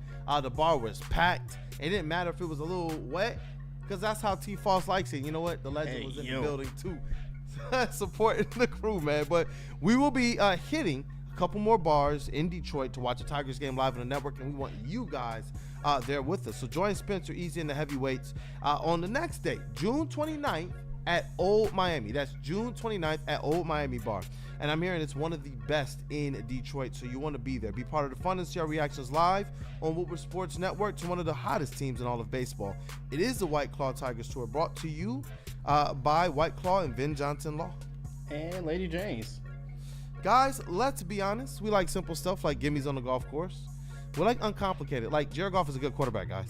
Like Lady Jane's haircuts for men. Walk in, sign in, and before you know it, you are handsome and clean. Lady Jane's open 10 to 8, 7 days a week. Walk in anytime. It's wicked awesome. And we're going to just throw it over to JB Smooth. We're going to get some What's Trending in, everybody's favorite, and then we're going to try and get a little bit of Tigers talk. Maybe. Maybe. Nothing happened this weekend except for Father's Day weekend. Right. Go ahead, Right. let's go, JB. And now it's time for the most electrifying segment on the internet. Bum, bum, bum. It's What's Trending with JB. Live on Wake Up Woodward. JB, not even De La Cruz. Let's rock. Hey, shout out to chat family. Shout out to you guys as well too. Happy belated Father's Day to all the fathers out there that's rocking with us in the chat as well too. You know, hopefully you started out your day, you know, pretty good. Maybe you got breakfast in bed, something like that. Hopefully you didn't try out the new Angel Reese's cereal, because you know I had myself a bowl and I don't know, just things didn't go out well, man. Wait, what? Wait, oh, come on, dog. That is so funny. A brick. You know the what? cereal broke my bowl, man. That's messed up. I give her credit. She's smart. Reese's is smart. They knew that this stuff would go viral. Do you know how many Reese's boxes I've seen on social media since she signed that deal? Like, it's crazy. I'm seeing viral content after viral content of people trying to do stuff like this, and Reese's is like, this was such a perfect signing. Goodness gracious. Get your money, Angel Reese. They gonna get their laughs. You get your bread. I just wonder, you know, what the taste of Reese's cereal tastes like. I talked about Angel kind, but you know, it's what it is. Whoa, what? Say that again. I thought Angel Reese, you know, got the different flavor kind for the Reese's cup on cereal. What do you think it tastes like? No, I'm talking about the other kind. But, you know, never chocolate? mind. My man out here on this Kevin Garnett. Honey Nut Cheerios. Honey Nut Cheerios. Exactly. I think he's on the Paul Pierce. Yeah, I talk about Angel Reese. I ain't talking about the cereal. Who was that? Who was that? It's Paul Pierce. Was that Whitlow too? Was talking about chocolate and got peanut butter. Buttery skin. Oh, that was just talking about Joy Taylor. Talking about Joy Taylor. Yeah, Williams. That peanut butter. Yeah, you know, I like long, thick, chocolatey women. Oh yeah, you talking about the cereal, right? Something different. Terry understand. Yeah, get that rebound for him, Steve Foss. Yeah, go ahead. JB Smooth is What's Trending is quickly becoming JB talk to the alley-oop. And Willie B slamming dunking it, dog. Goodness gracious. Slam dunk real heavily, you know what I mean? Angel Reese, you know what's up. just trying to get out of this as quickly as possible. You flooring there, so it is what it is. I didn't mean to start anything. I didn't mean to start. You just anything. ignited, man. You just throwing in my dirty mind. Willie Just is not steal even away. hiding it, dog. I don't give a fuck. I'm just being honest. So you're an Angel Reese fan. In the other way, yeah. She is fine. She fine as hell, except for the face, but the body, god damn. The face is That face straight, she's a 4, but still, she can get it. I ain't gonna hold you up. You think she's ugly in the face? No, she's average in the face, but the body is banging like a motherfucker. I love long, tall women with thick asses. Me, you know, we go with, you don't understand? You right here, man. Okay, yes, indeed. Okay, I respectfully. Meanwhile, trending on the news. Yes, indeed. What do you got next? There's no easy way to transition out of that, but still, I'll try as much as I can. You started, I'll finish it, bro. Thank you, JB. Crazy, dog. You gotta do like the Justice League. Like, meanwhile, Cartier said, "What the Reese Puffs taste like?" I hope it's her. I mean, the flavor of the cereal. I mean, something like that. JB, play the clip. Just play the clip. Play the clip. Let's play the clip. I'm trying to move on for this as much as I can. Shout out to all the people graduating from high school, college as well too, because I know this is the season. But I think some of you all need to go back to class. Yo, ain't no way. Damn. Please spell. What? Graduated. You're not graduating, bro. I ain't gonna lie.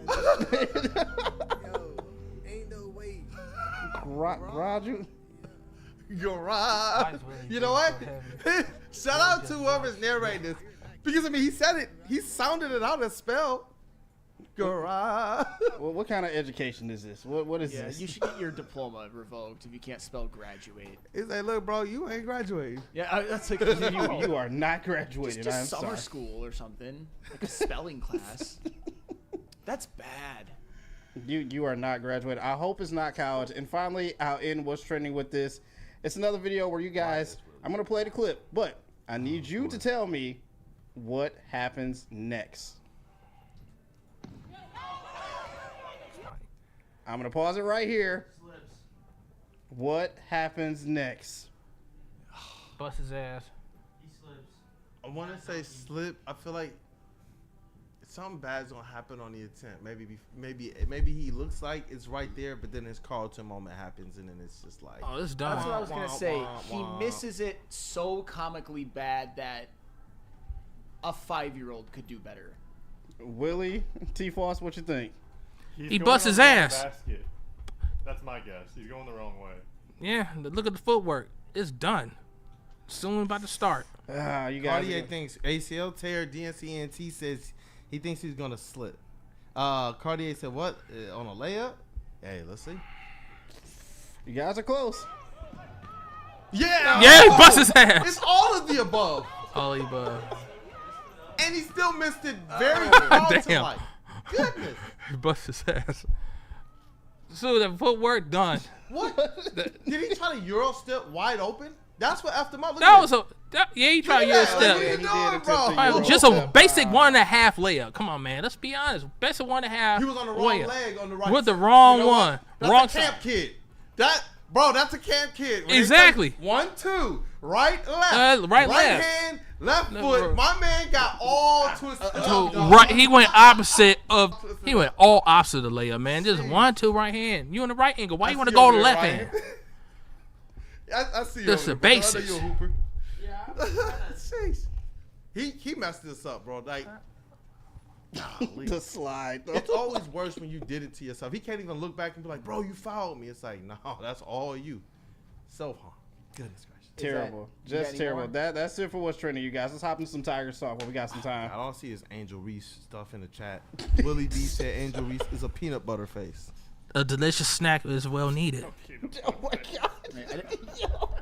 You want to go there? I'm the right guy for the job. What friends we got to save it up though too real quick? Loon, Feldman, and Jars. Those are all Chase. Oh, hey, yippee. Give me just a minute. Let me get my papers in order. The papers? Yeah, and don't call ice on me, everybody. Jesus Christ. It's all right, Chase. Gotta get my papers. Friday show on Monday today. I know. Oh, hell yeah. Which one You got first? recovered. Loom, Yeah, Feldman, well, then Jars? Okay, yeah. so enjoy Loom Cannabis, refreshing buzzing favorites like watermelon cherry, strawberry, or cool off with 2 new summer flavors, raspberry lemonade and peach. Crack a can, take a sip, and catch a buzz. Available at any of Loom's 38 locations across Michigan. Use code WSM30 for 30% off your entire order, online or in store. Go to www.loom.com today. Then go buy a car. Go get high and then go buy a car. Probably not Feldman the best. Chevrolet is Michigan's #1 Chevy dealer with 5 locations in Novi, Highland, New Hudson, Livonia, and Lansing. This month's specials include a 2025 Chevy Silverado 1500 Crew Cab, lease for $149 a month, and a 2026 Chevy Equinox LT lease for $209 per month. And then, because you probably got sober buying your new car, go get high again. Woodward sports fans, whether you're hitting a game or simply just chilling, Jars Cannabis has you covered. Jars is a home to Michigan's largest lineup of recreational cannabis products. They've got 27 locations across the state of Michigan, repping Michigan in a big way. 9 of those locations are right here in the Metro Detroit area, so there is always one nearby to where you are. And if you're in Grand Rapids, Madison Heights, or Milan, get ready because new stores are coming your way soon. So go to jarscannabis.com today where you can get your favorite products today. It doesn't happen often, but every now and then you need somebody to hit a Damn, triple. the music timed out And they perfectly. smack Oh, the that was triple. perfect. Shout out to Cavassier Chase, continuing to Shout crush out it, CMU. continuing to help take the show to the next level. Shout out to CMU, man. Fire up shit. Yeah, all the credit goes to the Chippewas. They don't put out Western talent like this. Shut up. Damn. By the way, Done. man, we that Jared Goff thing just like had a life of its own, as I thought that it would. So thank you guys for your calls. Do we still have Chuckle Cheese on the line by any chance? I need a cereal. They If he dipped wants out to call during in what's trending. before 10:05, Yeah, I will before definitely take 10:05. the But call. JB Smooth, What's do up? we have Chuckle any if you can. super chats that we need to clean up? We do from earlier. Obviously, the conversations got a little wild and all over the place. But shout out to everyone sending in super chats, especially Rando Smalls. He sent these in a couple earlier. $5 when we were talking about Father's Day. 6-pack. I got a whole case over here. What you talking about? Shout out to Randall Small. Just He need some also milk sent in with it. That's all. Another $20. He said, Cars every milk. day you are blessed with 24 golden hours. What you do with them are up to you. Once they are gone, you can never get them back. If you have lost someone, don't you owe it to them to live your life to the fullest. Absolutely, my Hey, man. shout out to Rando. Shout out to Rando. Another $5 from Rando as well, too. He says to stick. Would the Lions still suck if Goff/Stafford trade never happened? I think that was interesting. I know what he would say. What would he say, Flannel? He would say yes. Shut up, Stick. And finally, one from D Hint. He sent in $4.99. He said, "Keep this line free," because I think he was making fun of our callers that we had. He was talking about keep this line clown free. Yeah. Come on, man. you know what? I'm salty. I actually appreciate it. I like people who have their opinions in the chat and want to hash it out with us. Yeah. I got respect for that. So Yeah, I'm salty. Call back anytime. Austin, 100%. Call Yeah, back I liked it, man. And that's what it's about. Us having those classic debates, and it stays within the lines. And you know what? Hey, people get passionate. I thought it was pretty dope. Thought it was dope. If people feel what they feel, like one thing I'll never take away from Lions fans is the fact that we've been waiting a long time for this. We're waiting for stuff that like our grandparents were waiting for. Now we're carrying that torch of hopefully the Detroit Lions winning a Super Bowl. So it's like from that standpoint, I can never take that type of energy that I'm salty and Austin Nicholas, the energy they had. I can never take that away from them, even if we don't see eye to eye, ever. But is there any more? Nope. That's it. Thank you. Okay, so we have to talk about this. Thank you, Flannel, for letting us be like literally the last thing we talk about. But the Tigers did something that we're not used to, and it don't feel good. They lost a series, and they lost one that I would generally call a handle your business series. But I believe the Cincinnati Reds are going to have a much better record at the end of the year than what the hovering around 500 has looked like now. And as intern Ryan has continued to let us know, even though I've been trying not to focus on it, we got De La Cruz. Yeah, Ellie De La Cruz effed us up. That wasn't the only thing that ailed the Tigers this weekend, but sometimes you just got to tip your cap. De La Cruz and Nelson Cruz walk into a bar. Oh yeah, both Man. Tiger killers at this point because De La Cruz for this weekend, just a couple of numbers. He was 7 of 14. That's a 500 batting average, 3 home runs, 6 RBIs, a 1.748 OPS, which is insane. And he had that throw where he threw out Javi Baez at the plate on that Trey Sweeney double. Really nice rally by the center fielder. Got it to De La Cruz, threw it 98 miles an hour to get Javi Baez. Pretty much. He was a dead duck at that point. So a shout out Ellie De La Cruz, even though. And you know what? Speaking of Ellie De La Cruz, I will make a declaration. I fought the battle for a couple of years, or not really a couple of years, like a year and a half or so, that Riley Green is still better than Ellie De La Cruz. Am I willing to concede quite yet? Nope. I'll concede that No. they're close. I'll No. concede that they're No. neck and neck. No. Hell no. What do you think, Willie? That Ellie De La Cruz is miles better? Yeah, he's up there. The way he hits, the way he froze in the outfielder, and he was consistent through the series. Riley was on jam too, because when I saw something in Cruz, he hit it with such confidence, and when he hit, and the way he played his defense. Riley, he'd be on or off at times, but Riley could be consistent at times. But that Cruz guy is something different. I ain't seen nothing like that for a minute since going to Comerica Park. All my years going there. So, yeah, Cruz was something spectacular that week. No, he was. He was absolutely unbelievable. And Saturday, Jack Flaherty didn't have his best. Tigers helped him out. Flaherty didn't have his best. Yeah. Errors. Hey. And you see that consistently in the chat. Y'all know me. I don't ever want to see the errors. But they've been largely good defensively. It's like, when you kind of look at these things, there are two things that I don't believe are going to be as consistently associated with the Tigers. Flaherty, I believe, is going to have more good days and bad days. And this defense has largely been able to go out there and play error-free. Well, and that's the thing, because obviously Saturday was mostly about Flaherty. I mean, I know the bats only gave them 1 run. You can't win when giving up 11. You can't win when scoring 1. It was just an ass-kicking. Sunday, yeah. And like I said, I'm the guy who doesn't value defense, which I use quotes because it's not true. I just have an opinion on it. But yeah, too many errors. Pretty much started both rallies. But as you said, Kool-Aid, despite what people think, this past game was an anomaly. The Tigers are top 10 in Major League Baseball in fewest errors committed, and they are top 10 in defensive runs saved. This has not been a bad defensive team.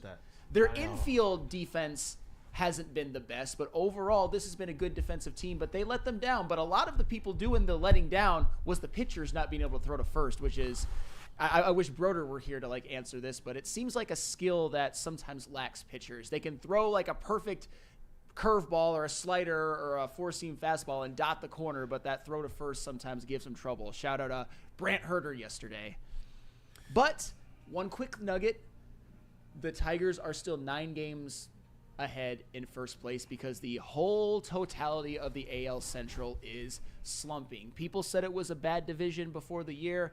I fought people on that, but I'm happy to be wrong. The AL Central does indeed blow. And you know what, though? The Tigers, this is where I want them to continue, though. Despite these little blips of adversity, they've largely bounced back really well. And honestly, good luck to the teams ahead. How we've seen the Tigers respond to these types of series losses, they've gone on and rattled off 2 or 3 of them, and it's usually an offensive explosion just on the other end of it. Like the bats, they weren't dormant. They still put up 9 hits, but 3 errors, booting the ball around, and not giving yourself. They had a good opportunity to win that game, but when the wheels fell off, the wheels fell off. And I believe that at the pace that they're playing so well, so far above a lot of expectations that I believe sometimes you're going to see just those types of games. Those anomaly games, it's almost like just letting off a little bit of steam, and then you see the team right back to the same locomotive that we've seen them be all year. Yep, and if you just want a little bit more hope as well, because everything's fine. It was just a 2-1 series loss. A little disappointing, but everything's fine. The next 3 are home versus Pittsburgh, and the Pirates absolutely blow. However, on Thursday, you know who the Tigers are facing, Mr. Paul MF and Skeens. And I'll tell you what, I know Paul Skeens started off the season a little bit slow. He has rebounded in a big way. The problem is the Pirates can't ever score a GD run whenever he goes out and pitches. So I'm predicting Thursday already to be about a 2-0 Tigers win. Bring it home.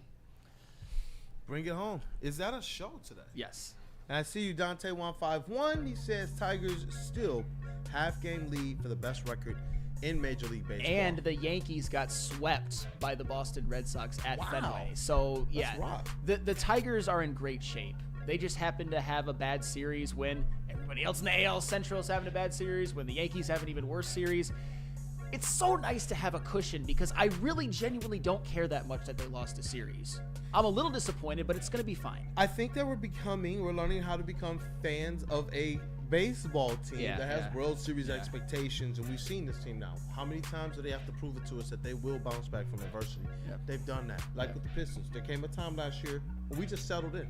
It was still nerve-wracking from the standpoint of we were witnessing history, the first team to go from 14 wins to the playoffs, but we knew this squad, this is a good team, they're going to make it. So, shout out to the Tigers who are giving us a season in reality in which we get to enjoy this team.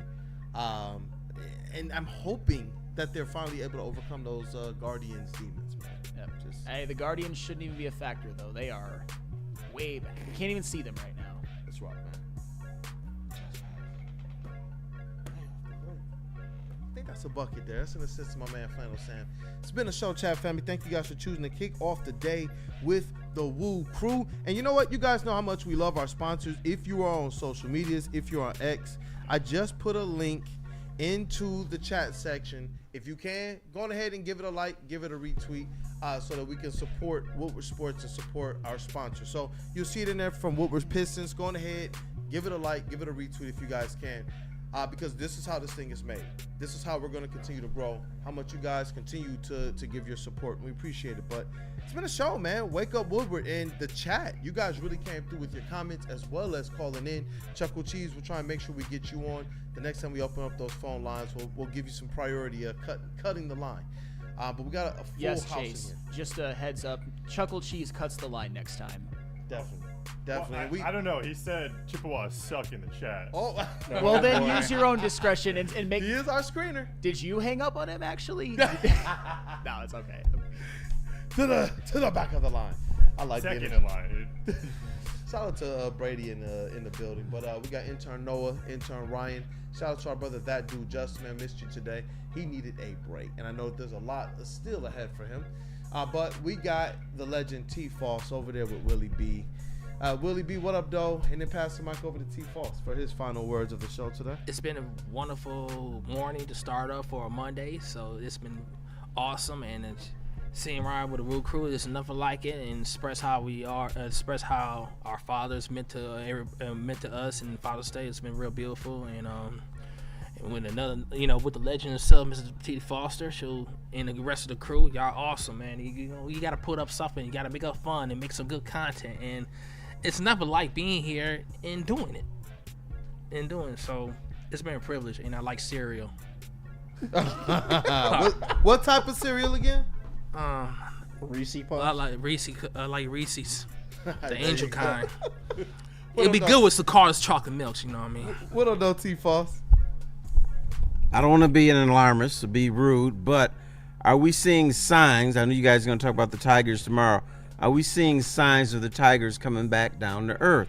That's gonna be and losing a series does not put fear in my heart, but you see injuries, you see guys slumping, and they were able to overcome that and win series. But now, this is the team that, stuff happens. And I've always said that a baseball team reinvents itself 5 or 6 times during the season. Now, is this a period where the Tigers are going to come down to earth a little bit, and can they rebound from that and become the team that we saw at the beginning of the season? So that's something for you fellas to discuss. Something to discuss, and I think it's fair.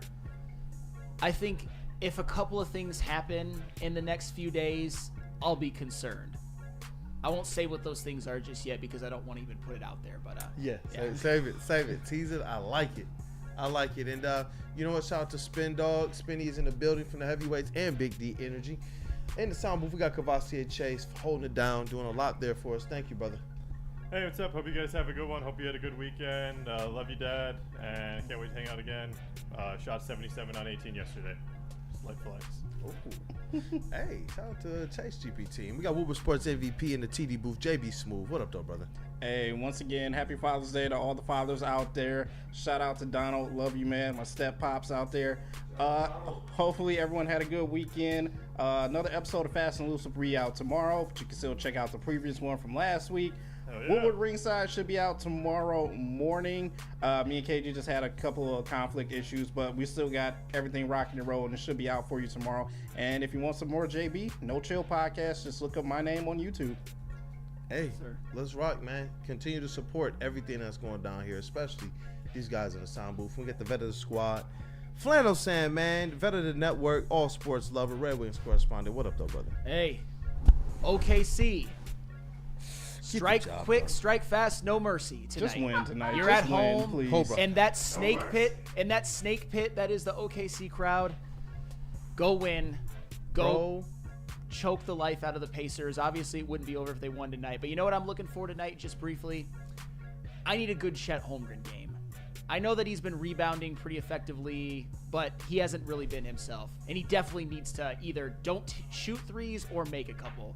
Give me a big Chet Holmgren game tonight. Can I get an Isaiah Hartenstein And you know what? game, please? I ironed 4 shirts to start off this week. One of those is the Cobra Kai one. They win. We already know what we're wearing tomorrow, man. So let's rock. Let's rock. Hey, it's your boy Brandon Day, aka Detroit Kool-Aid, your credential pistol reporter and writer for the network, and it's been fun this morning, chat family. Thank you to everybody who called in. Thank you guys for hitting the like button. Thank you guys for the chats as well, man. Stay engaged, but most importantly, I hope you guys have a great day. Stay blessed. It's been Wake Up Woodward. Let's go.